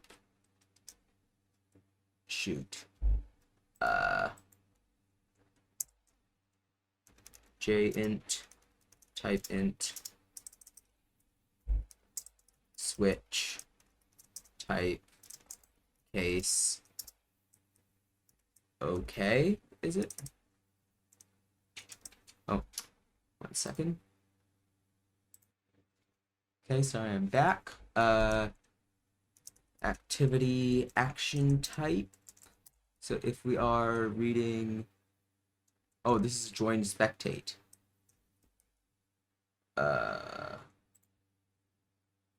Yep, that correlates with what I have. Okay.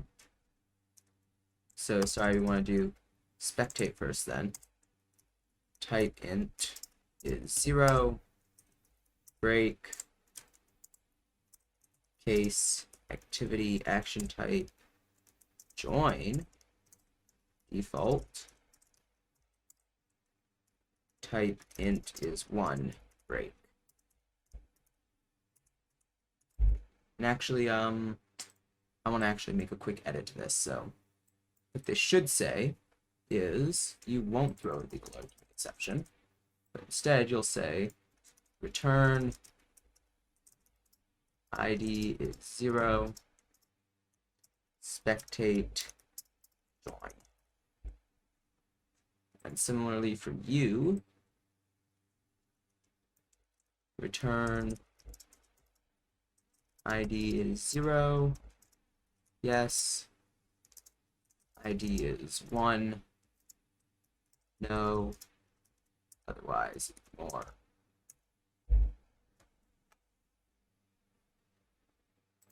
There we go. All right, where were we?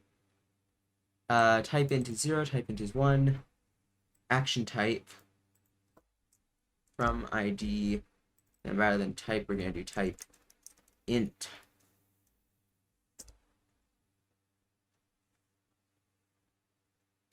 All right, good. Then we just have to get one more thing, which is activity. So that means that we have to turn an activity into one of these. Luckily, we don't have to do any, we have to only do one weird nested type thing.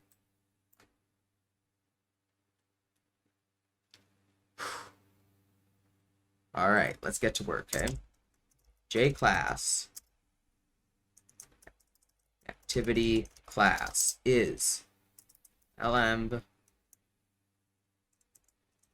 gonna find the class CoolSpy3. Oh, this is a typo. Discord user. Discord activity.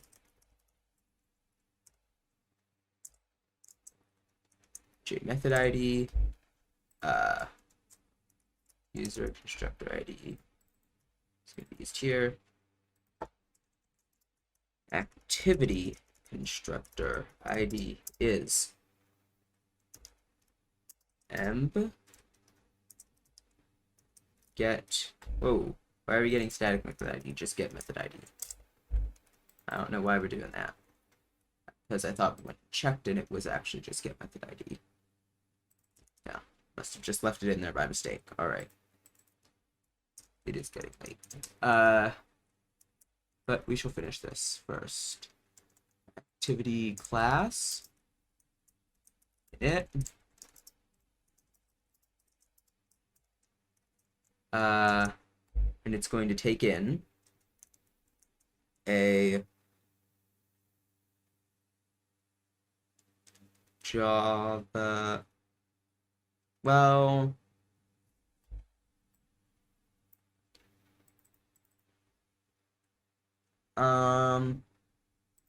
we want to, here, where's this used? This is just defined as a constructor.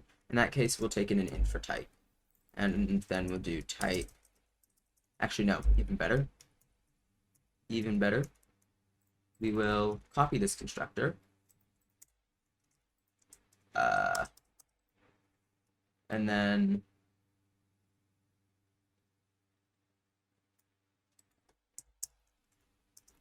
call this. Oh, rather than having a type, we're going to have an int type. Type dot from ID type, and then application ID, name, state, details, instance, start time, end time, large image, large text, small image, small text, party size, max party size. Pretty sure Python has a way to make this way easier, but whatever. Match, secret, join, secret, spectate, secret, semicolon.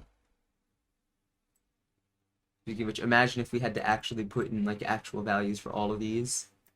It's just insane. In any case, so it now takes in int long. We're gonna just copy this identifier for string, string, string, string, boolean, long, long, string, string, string, string,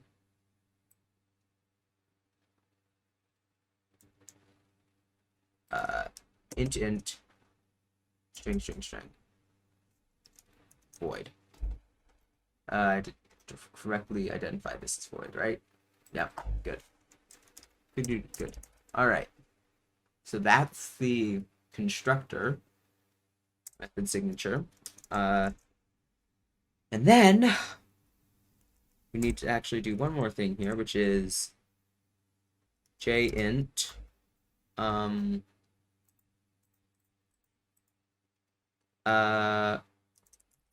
activity type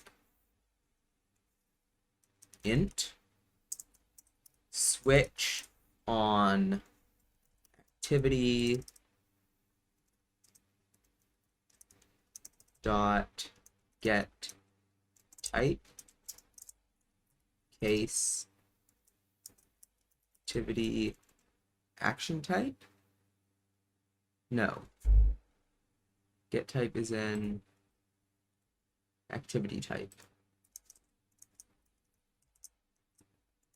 So I'm just going to reference this against the Java version. All right, playing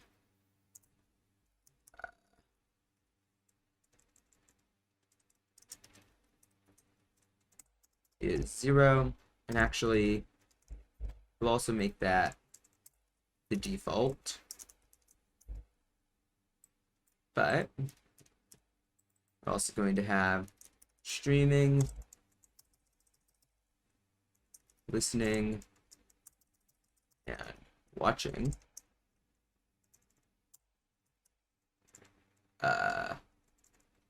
activity type int becomes 1, break, and similarly 2 and 3. Sometimes the nope, it does not assign easy values. Okay, so that, and now JObject JActivity is lm new object of type activity class using the activity constructor ID that we got. And now we just have to pass in all of this. So activity type int. So I'm just going to be pulling this off the other screen. Activity dot get application ID. Oh wait, shoot, do I have to cast these? I might have to cast these when I pass them into the functions. Well, let's just assume not and hope that the type defs all work themselves out. I mean, they are just numbers. So get application ID, m new object, or sorry, lm new string UTF activity dot get name. And actually this is going to be a lot of them, so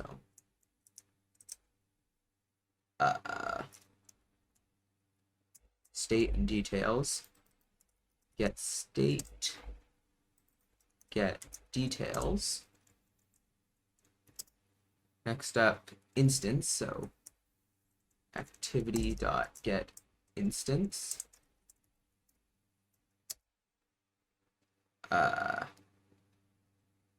Next, activity dot get timestamps dot get start, and activity dot get timestamps dot get end. And then we're back to 1, 2, 3, 4 dot get assets dot, actually wait, undo all that. Oh, 1 second. And I'm back. Where were we? Here we go. Activity, we want to get assets dot get large image, and then we can copy this string specifically. 1, 2, 3, 4 get large text, get small image, get small text, and then after that, party size. Activity dot get party dot get size. Wait. Ooh, looks like I found a small problem. We don't have party IDs listed in here. Public final string party ID.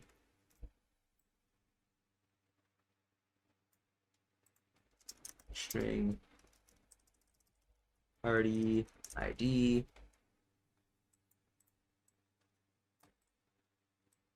So we shall just do that. And then right before party size, we'll pass party ID. There we go. And finally, did we add party ID here? Not.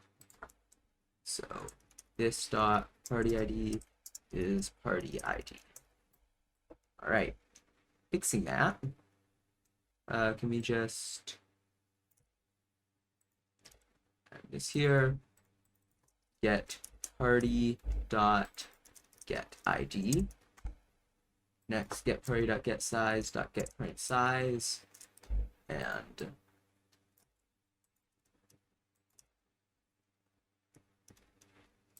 get max size.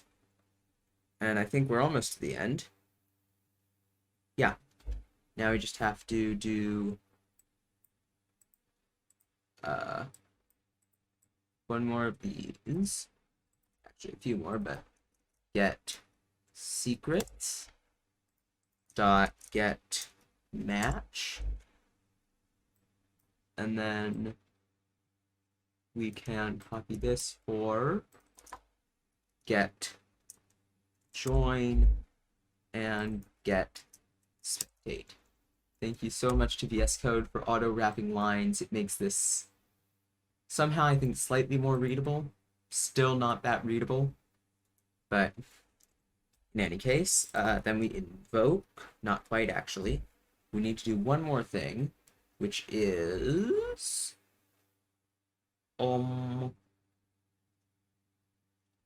activity invite listener. It's gonna take in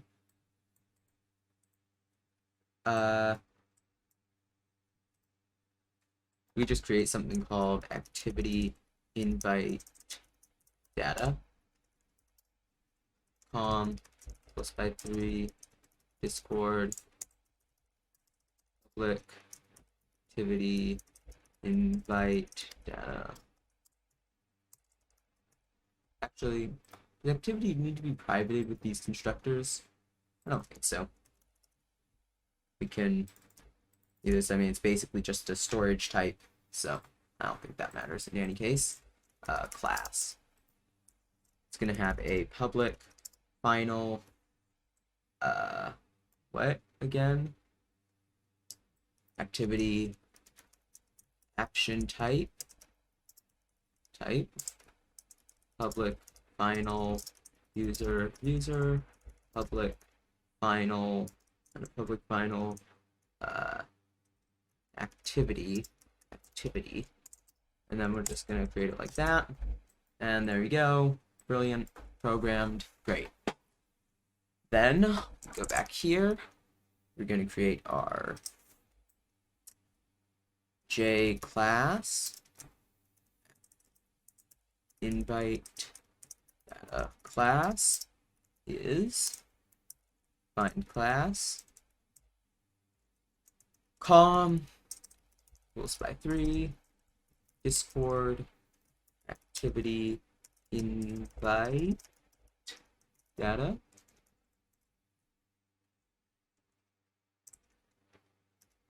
J method ID invite constructor ID. Ooh, we're using end again. ln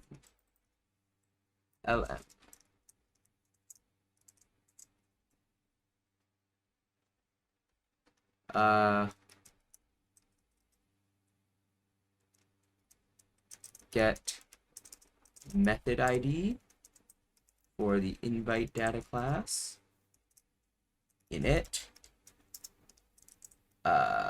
L CoolSpy3 activity action type. Oh, I'm missing Discord. L CoolSpy3 Discord user and L CoolSpy3 Discord activity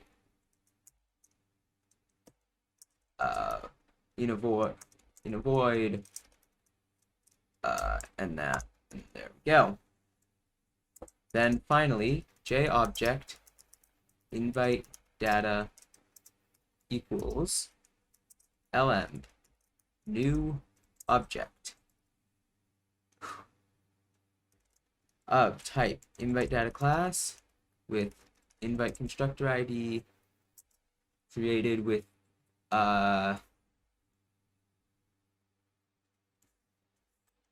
what is it? Action type J user J activity. And there we go. Activity. And then finally we just invoke on invite data. Brilliant. There we go. So we are almost done. I know, so close. Just have to go and add all of the stuff to here, whatnot. So we have achievement. We're next gonna do JNI export. Shoot. We should just do include Discord achievements, include Discord core, include Discord activity. Discord activity.cpp, we have closed the H file. So we need to register all of these methods.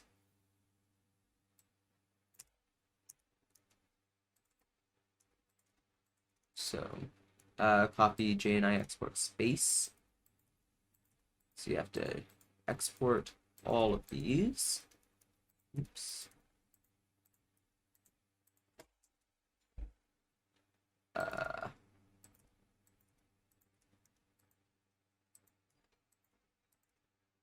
So close. There we go. JNI call all of these.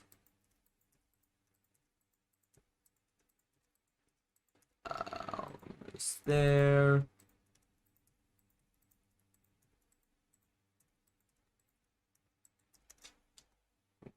One second. I am back. Void, JNs, these are all correct. And then we have to do all of these have to open with Discord, but rather than achievement JNI, we're going to be putting it under ActivityJNI. And then, actually, before we do that, oh, that's a typo. But all of these have to be changed into their Java counterpart methods. So, like so, A, R, R, A, R, R, A, R, R. All right. And then we just add this massive Java, com, etc. string in front of it to make sure that it goes to the right method.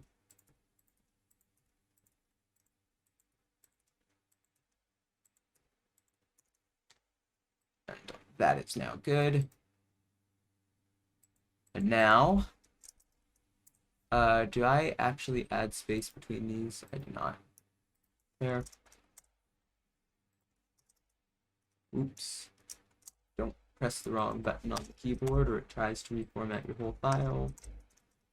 Like that. Actually, we should be going from the bottom up so we don't have to keep scrolling.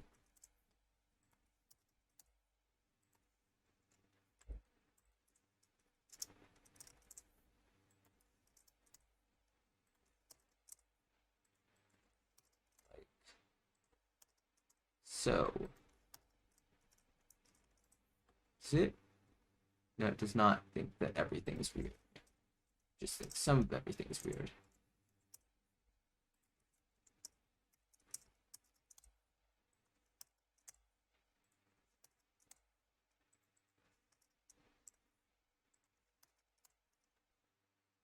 There we go. Done.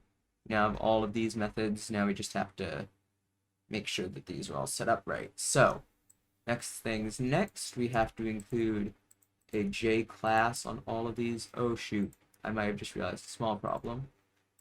No, we're good because these are all final. We are good.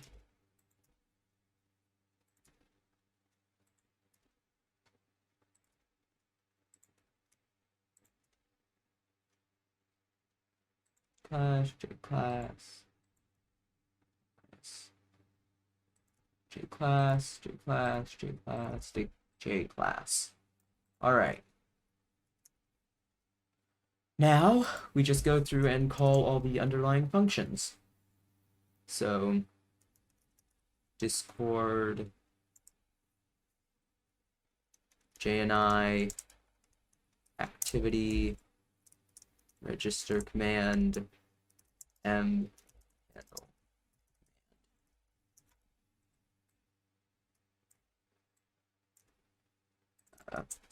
RegisterSteam, Steam ID.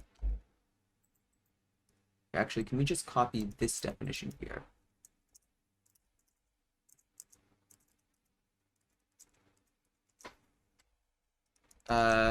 Discord activity. Next, we're going to do UpdateActivity, handle activity callback, ClearActivity, handle callback,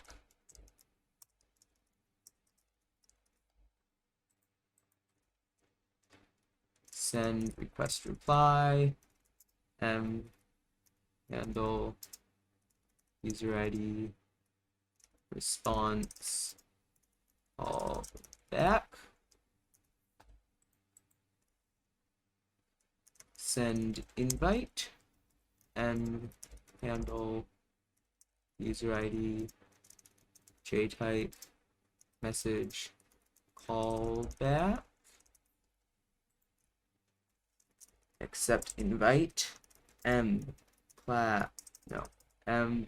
handle user ID callback,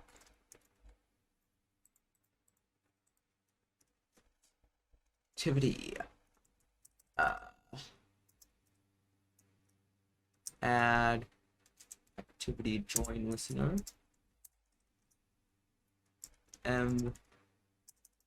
handle J callback. And actually, I think this should actually be the same for all of these add listeners. So this should mostly be copy paste. Actually, here we can start minimizing these methods which we've implemented. Save a bit of space on screen. That has to stay open because it's not implemented. This add activity join listener, add activity spectate listener, add activity join request listener, and add activity invite listener.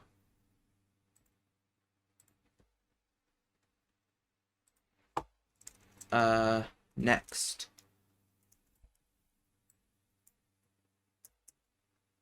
handle token, remove activity join listener,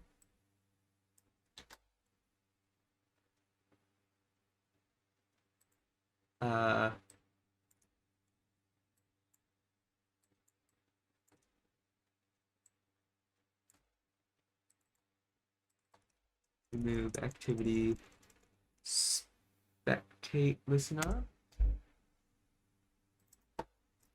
remove activity join request listener, and remove activity invite listener.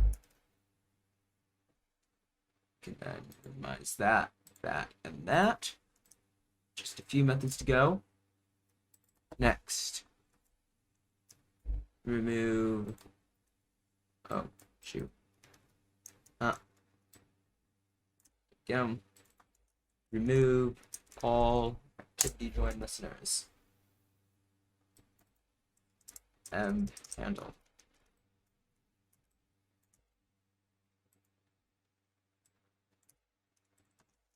Remove all activity spectate listeners. Remove all activity request listeners.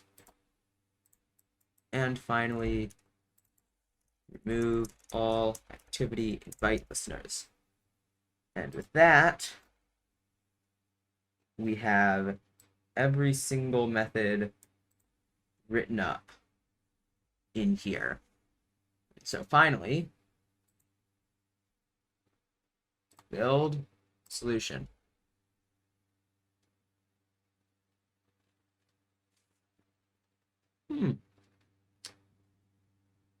All right. Seems interesting. Oh, for one, these have to return.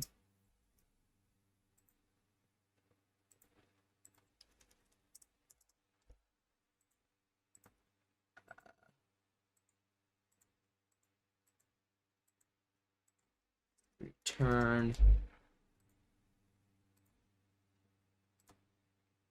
Return. Just run that again. See, there's still quite a few errors. Oh. Just return null.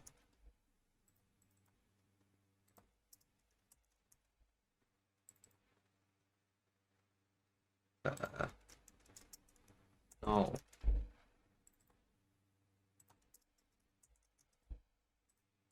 Build that. Now we've got some problems.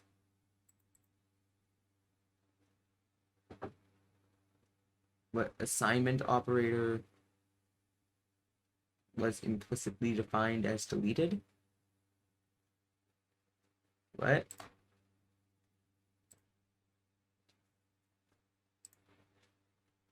Derived class assignment operator was implicitly defined as deleted because a base class assignment operator is inaccessible or deleted.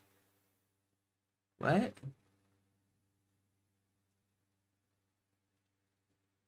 So B operator equals const B, return this. M equals N. Make these copy constructor public. So how do we do this?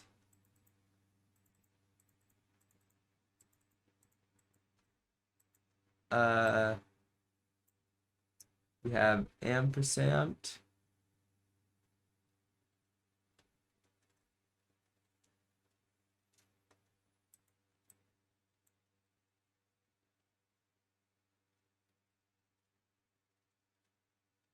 Move assignment operator, what?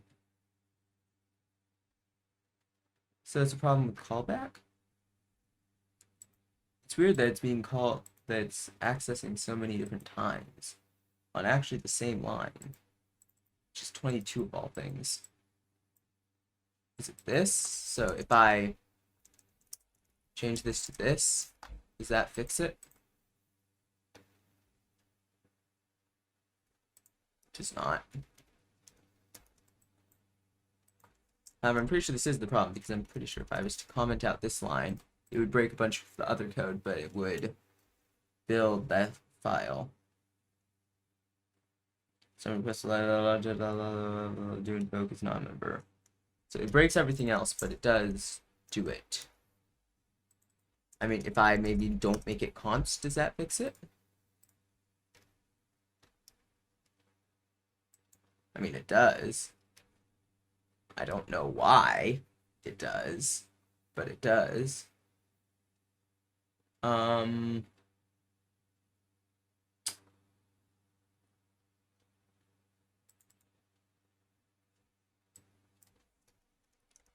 Const member variable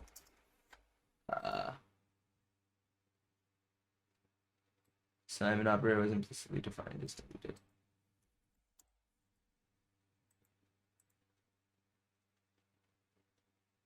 There's no generate copy constructor. It's equivalent to this nonsense. Use it to create the copy thusly.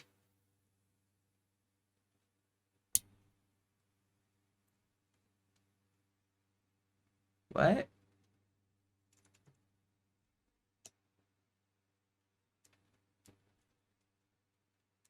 Because there's no assignment operator.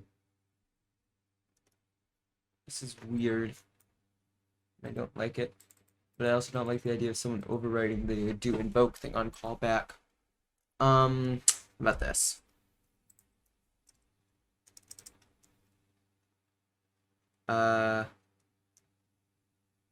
If we do private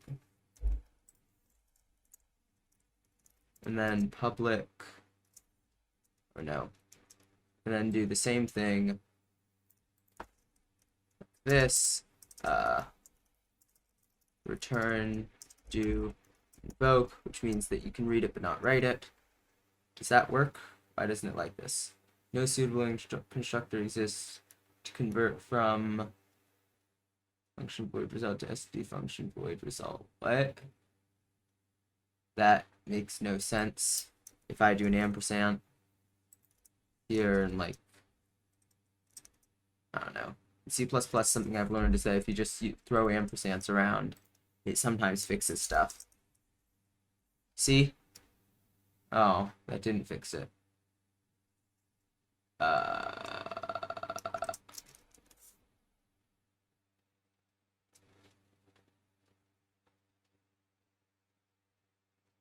Well,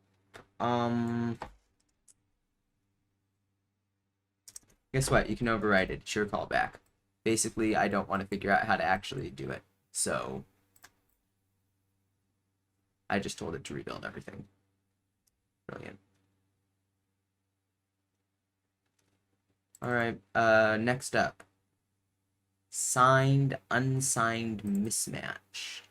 And this unexpected token identifier. J field ID. I should fix that. Whoa. Could not deduce template argument. Which line? Get field.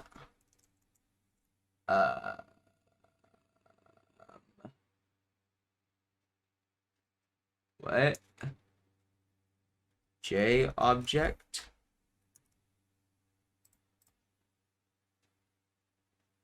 All right, that worked. Implicit conversion from T to bool. I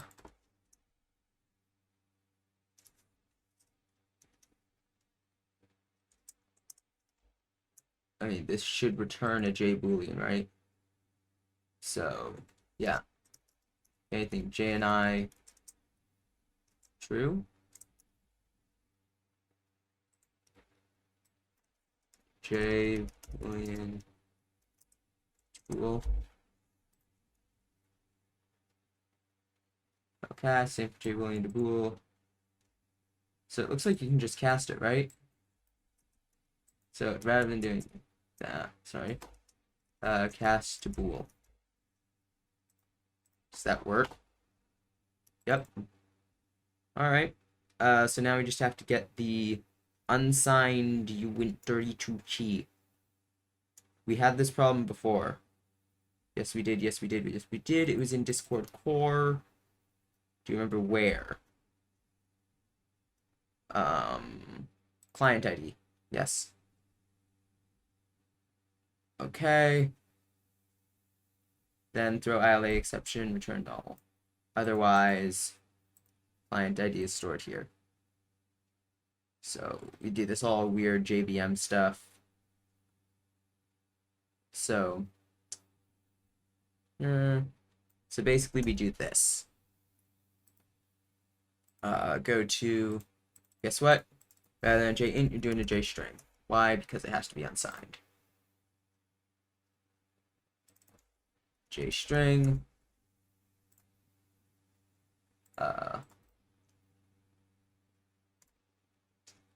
Open the H file. JString. Brilliant. And in DLL main, RegisterSteam. It's going to be using a JString Steam ID. How are we doing on time, by the way? Yep, okay. Don't worry, we should be getting closer to being done. So we're just going to do essentially this exact same code that pulled from the other part of the program. So SDeam ID, JSteam ID, and then we're going to convert that to a stir. Then end char. It's going to do this stuff. Steam ID. And otherwise, we're just going to do nothing. Steam ID. There we go. And, ooh, actually, what happens if someone decides to pass in some random text that's not a string? We should deal with that.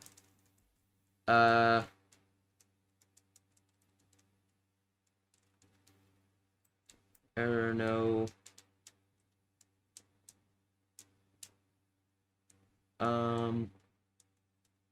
Domain error. EILSEQ. Invalid sequence entered, so yeah. So we're just gonna say for error no equals EILSEQ. Steam ID is invalid. And while we're at it, let's change the same thing in Discord core. When we do this here, error no is eRange or error no is EILSEQ. Client ID becomes invalid. Save that and build solution. Doesn't like that. Why? Because, yeah. Stole is a long. Well, don't worry, we can just change the function. So STROLL. So string to a long, I don't know.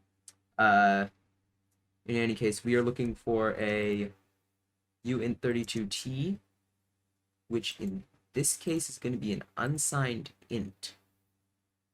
But C++ types, drive this thing, yeah. So we're looking for 32 bits. And you see that there's nothing which is always 32 bits. In this case, it becomes an unsigned int. Because, yeah, but it could be an unsigned long int, depending on the case. So,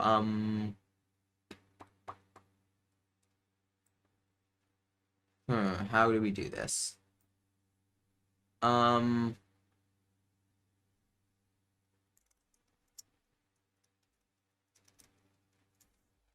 So,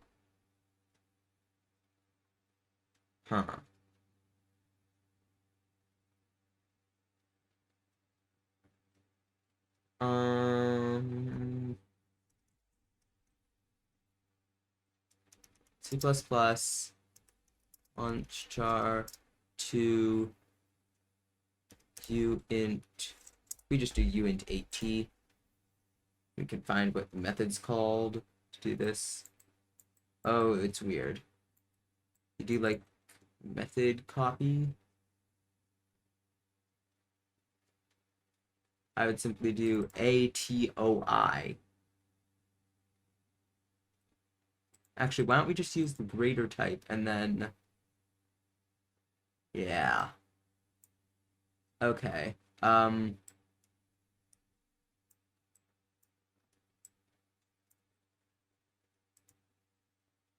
So what we want to do is use, we want to convert this to a long int.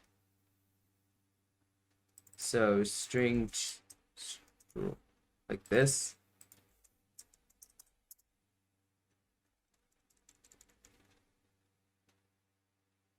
long double, long. What is the type that we're looking at? Where are my types? Unsigned long int. So sorry, we want unsigned long int. UL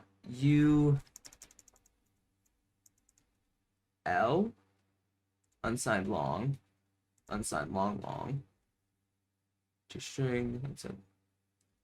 Come on, one of these has to be it. Just out of curiosity, the keyword. Oh, sorry. So just the word long is going to be good enough. So long int means nothing. UL. That. And then we have to say, because there's a chance that this will actually be 64 bits. So we then say we're going to cast eventually to a uint32t. So C++ uint32t max min. C++ equivalent 32 max. What? That's fundamental types. Do we have access to that? So numeric limits, yeah. So or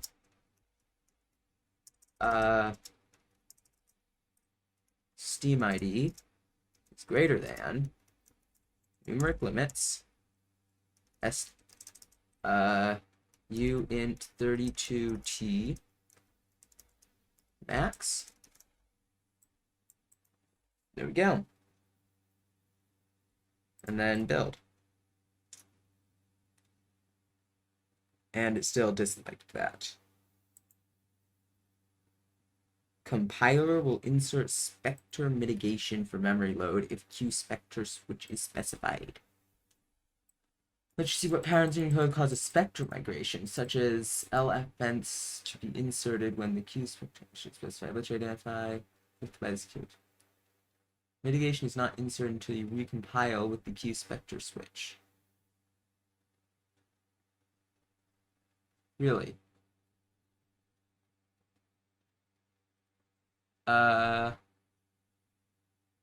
Why?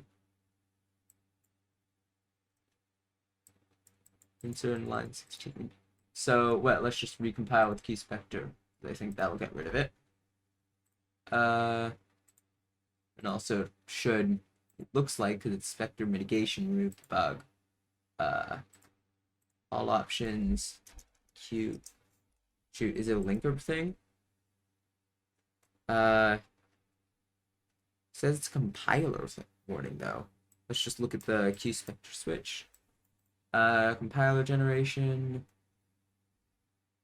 Cause compiler to mitigate certain spectre vulnerabilities, speculative execution stuff. So required libraries, blah blah blah blah. C++ code generation. C++ code generation, and then it's under spectre mitigation. Struct member check. No, spectre mitigation.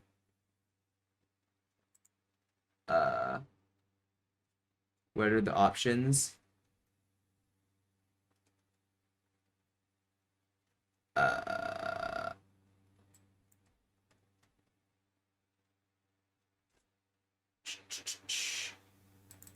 Spectre mode stuff. QSpectre used, apply the same mitigations.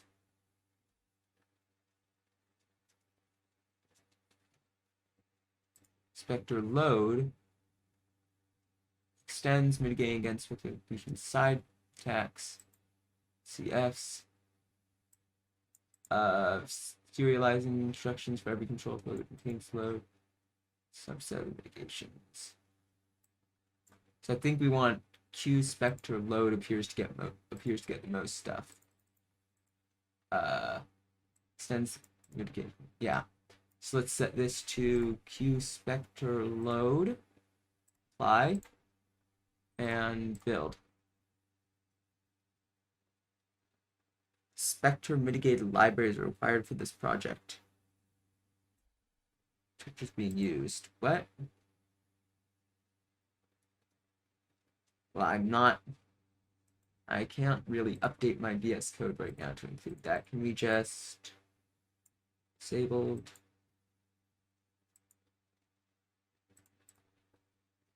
Oops, I shouldn't have told it to rebuild.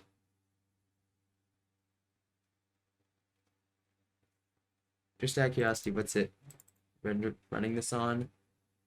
ActivityManager.cpp. Oh, but it's on actual code that I've done, so disconnect. So really, anytime I do this disconnect operation, it all runs into a Q-Spectre mitigation problem. Tokens, cover.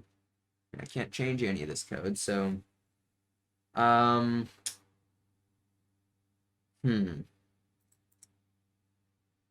about this? For now, actually, I will totally forget about this, so probably shouldn't end up doing it this way, but it is getting late and I want to wrap this up, so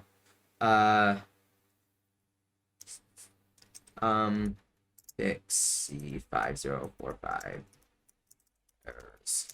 And then other than that, we will just properties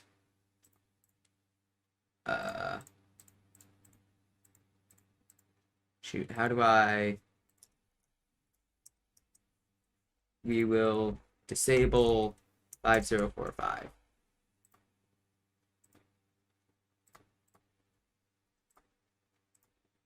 Build that. Goes through and does its building. And there we go. Built. Now, yeah, I know there's still more. We will implement the Java side of this.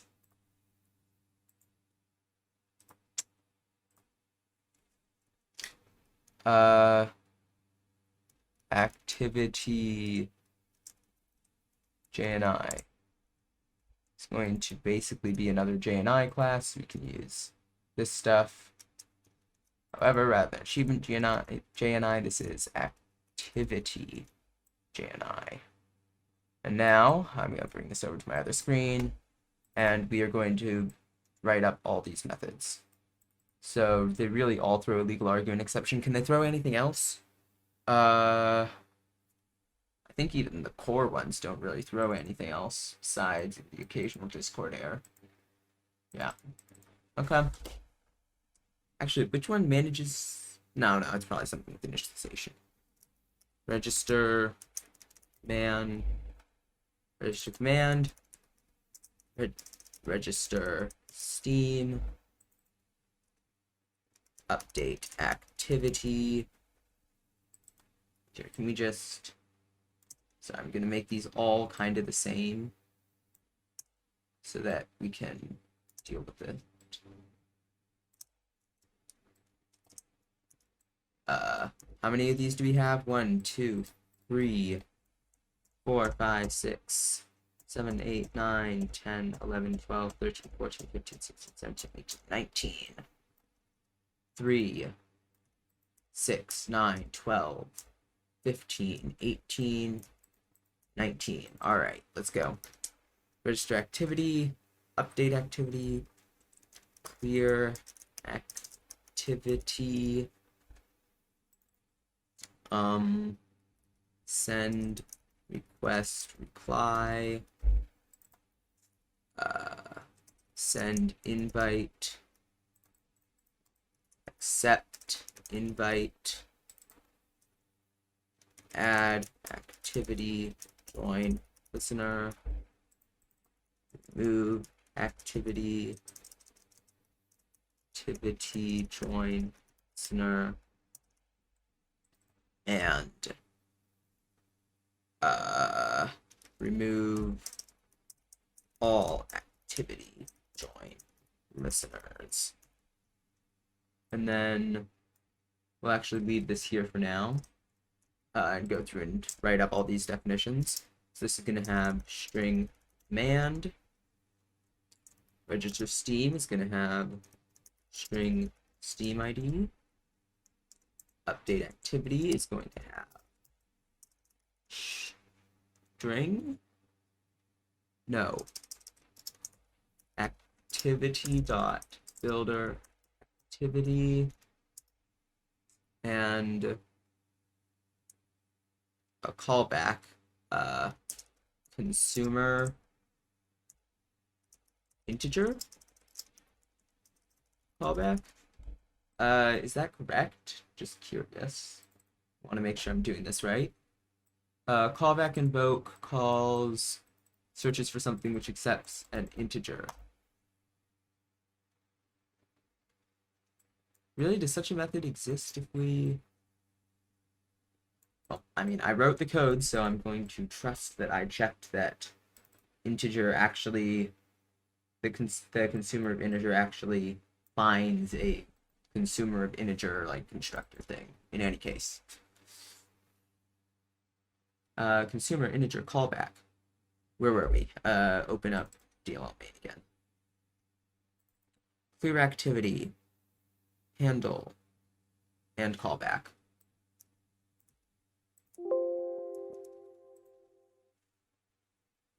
SendRequestReply, handle, long user ID, int response, and callback. I'm pretty sure none of these callbacks actually like require any actual callback code, right? I think. Yeah. SendInvite, handle, well, string handle. Sorry, this is SendInvite.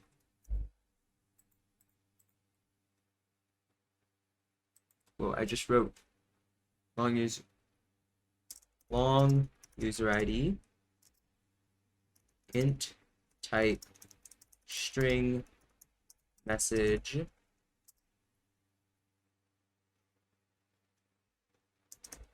and it contains a callback. Did I implement this correctly? SendInvite.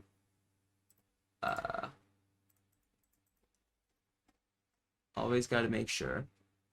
UpdateActivity, SendRequestReply, SendInvite. Yeah. Back to this. AcceptInvite, handle, long user ID, consumer callback.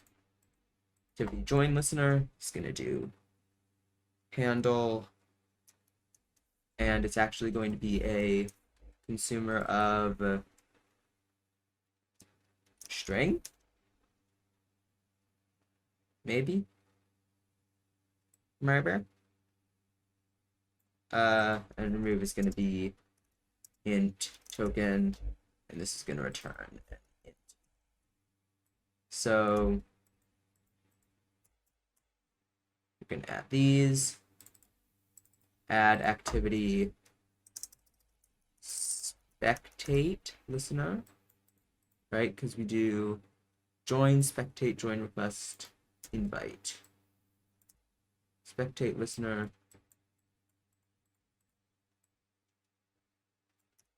spectate listeners, join request listener, join request listener, activity join request listeners, and finally activity invite listener.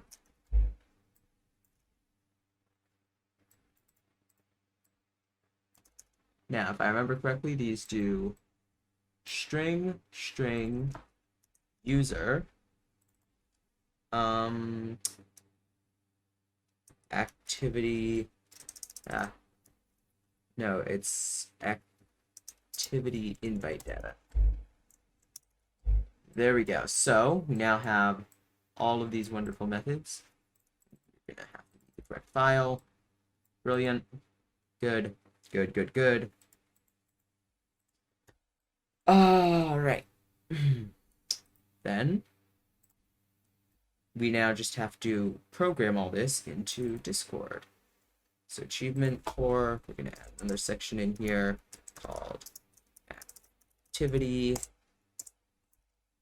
So we're now going to have to go into ActivityJNI and add all of these methods here. Brilliant. Okay. So static native, change all of those to public. And I'm sure it loved that.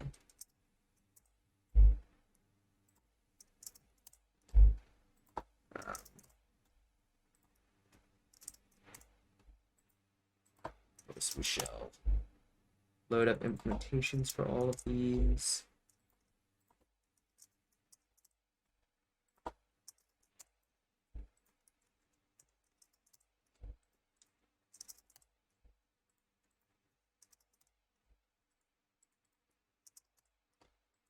Oops. There we go. For all of these. Right, just add in all our new lines.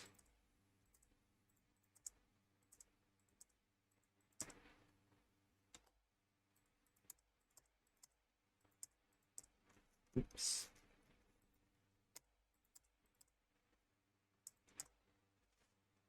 All right. Now, not all of these are going to throw legal argument exceptions. At least they shouldn't.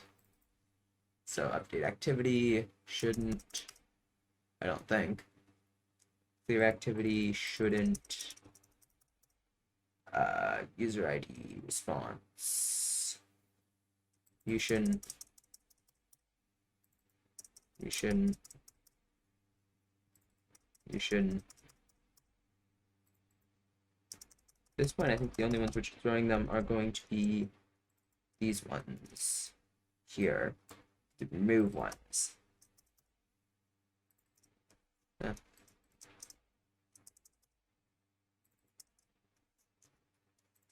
I should get the one that I'm not supposed to delete.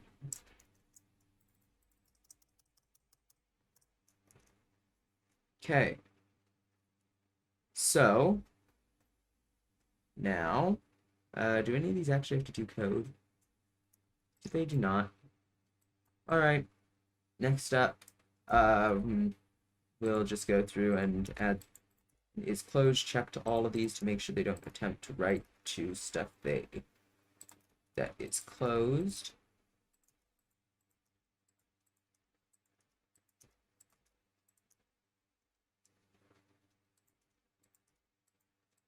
And there we go. Finally, we just have to go through and call the proper ActivityJNI methods. ActivityJNI dot RegisterCommand, handle command. Oh, these are not supposed to be taken in handle. Can I Control H, string handle, comma space,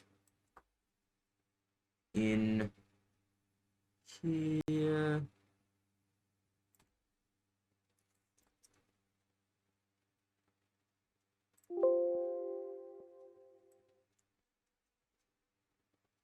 matches, you say? That's correct. Also string handle. There. That's a little better. Oops. String handle. That is better. All right, where were we? Down here. ActivityJNI dot. Guess what? This is being copied to clipboard so that I don't type it a million times. RegisterSteam, handle Steam ID, UpdateActivity, handle activity callback. Oh, except your consumer result. What is it? Result callback.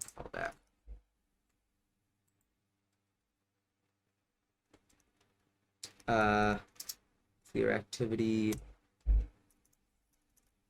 result, callback, callback, result.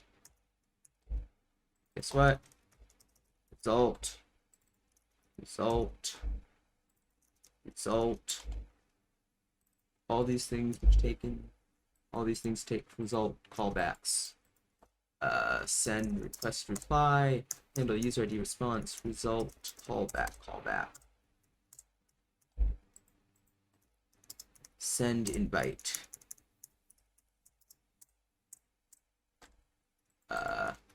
Accept invite.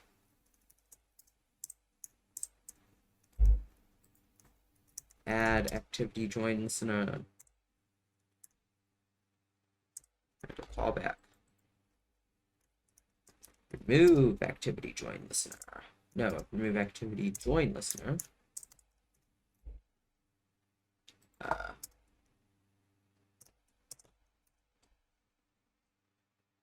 Is that I return in these cases -1? Yeah.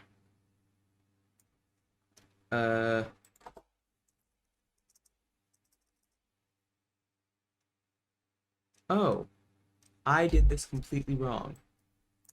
So these should be ints, and these should be voids. Everything which is currently an int has to be a void.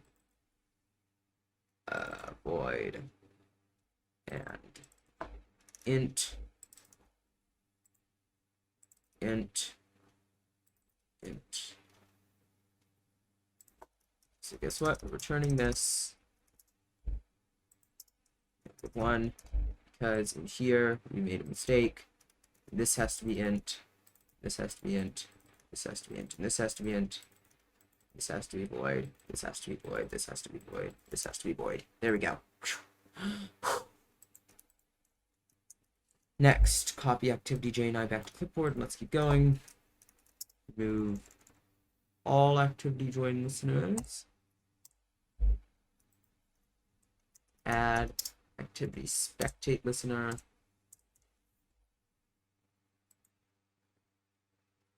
-1. There, turn -1 instead. All right. Remove activity spectate listener. Remove all activity spectate listeners. Add activity join request listener.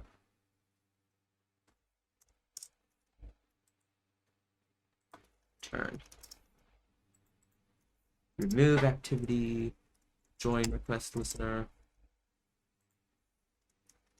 Remove all activity join request listeners. And almost there. Remove activity invite listener. No. Add activity invite listener.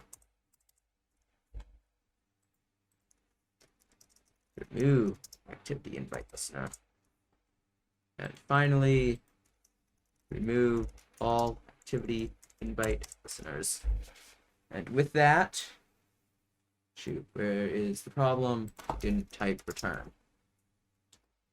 With that, this file is now 246 lines long. Mostly this. Brilliant. In any case, we got actually the most methods of any of these that we've done in a single video, done in, according to my timer, about 3 hours and 40 minutes, which means that we're getting pretty fast at them, because I remember that Achievement JNI, which is only these ones, took about the same amount of time as all of these ones. So next time we should be going through application managers. That long or short? This actually looks pretty short, so depending on how long it takes, I might also throw in image manager, which is actually also pretty short. Actually, no, because these might require making like weird image handles and stuff. I don't know. What is it? What's in an image handle? type ID and size. Yeah, so you know, it's a few nested types. There's only one type. In any case, that is. Oh wait, I didn't make sure to build this. Let's build. It should build because I'm not seeing any errors, but you know. Oh yeah, actually that's another thing I might want to do next time. Rather than going through and making those, I might see if we can maybe get the maybe get a Gradle project to build the C++ project, and then stick the resulting DLL file into the jar so that we can, you know, have it load and stuff. I don't know, just stuff I'm thinking about, maybe. See what happens.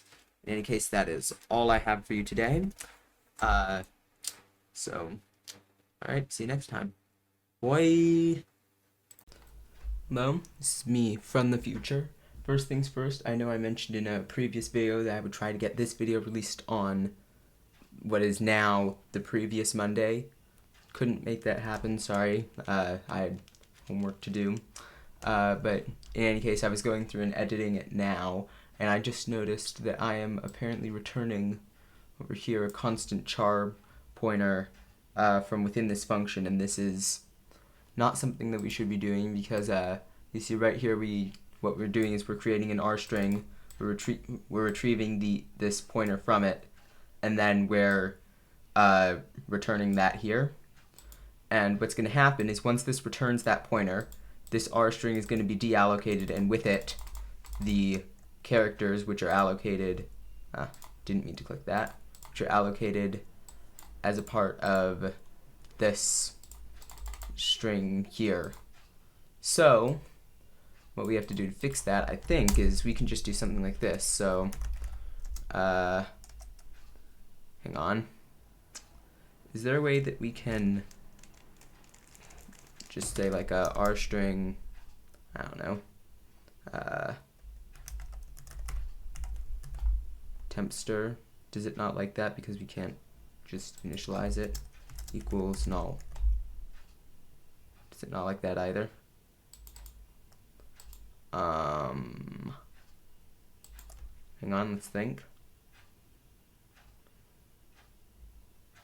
Might just have to do it using pointers.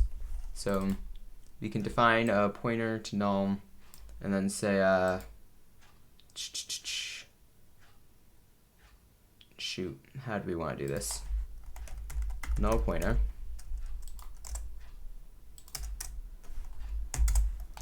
Essentially, we say if tempster is not null pointer, then delete tempster. So if we've put something in tempster, then we'll just delete it, and then tempster equals new R string with this. Sorry, tempster. And then if we do that, if we do something like this, so if you imagine all these methods are being called synchronously, as this stuff says. So what's going to happen is the first time it goes through, tempster is null, so it's going to allocate it to a new R string, retrieve the characters. However, that R string, because it's a pointer, is not going to get deallocated and is just going to stay up here in this variable, which means that these characters will remain valid through the processing of this. And if these things do their job correctly, they'll copy it, yeah. In any case, then and then when the next function comes around, tempster will no longer be a null pointer because we allocated it. So we'll delete what's there, which will cause the deallocation function to run and clean up all those characters, and then we'll just continue to reallocate it. And then all you have to remember to do at the end is if tempster is not null pointer, then delete tempster. And I don't believe anything in here can return. So yeah. However, You're also not supposed to use raw pointers anywhere. How should we do this? 1 second. When in doubt, ask the internet. Oops, didn't mean to click that.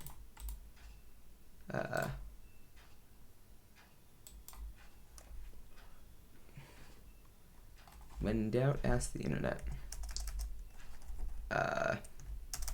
plus pointer std. Because I think that there's a type of smart pointer that we're supposed to use in this case. So blah blah blah, unique pointers. Make sure that only one copy of an object exists. Or we have shared pointer can be used to store and pass a reference beyond the scope of the function. What?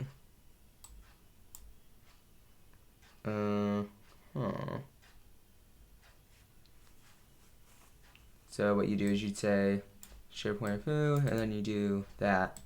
So yeah, I think that's what we want. So if we do shared, we have to include some header, don't we? Memory. Let's go to our, where's our core includes file? Includes core.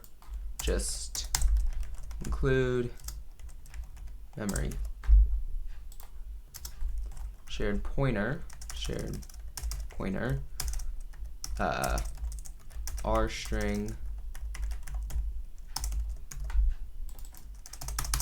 and then we can just say tempster equals new shared pointer R string. That we'll do that. Does that, oh, is it just like that? That's a little better. Yeah, and then we can still do the rest of this as we have been, except we don't need this code anymore because deallocation functions should delete it, right?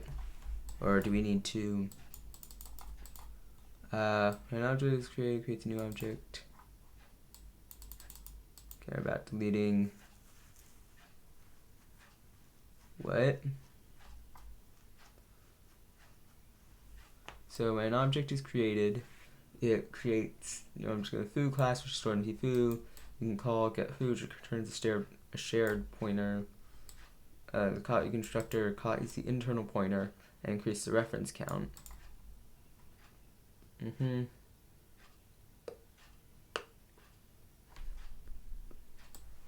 And then the local version is destroyed.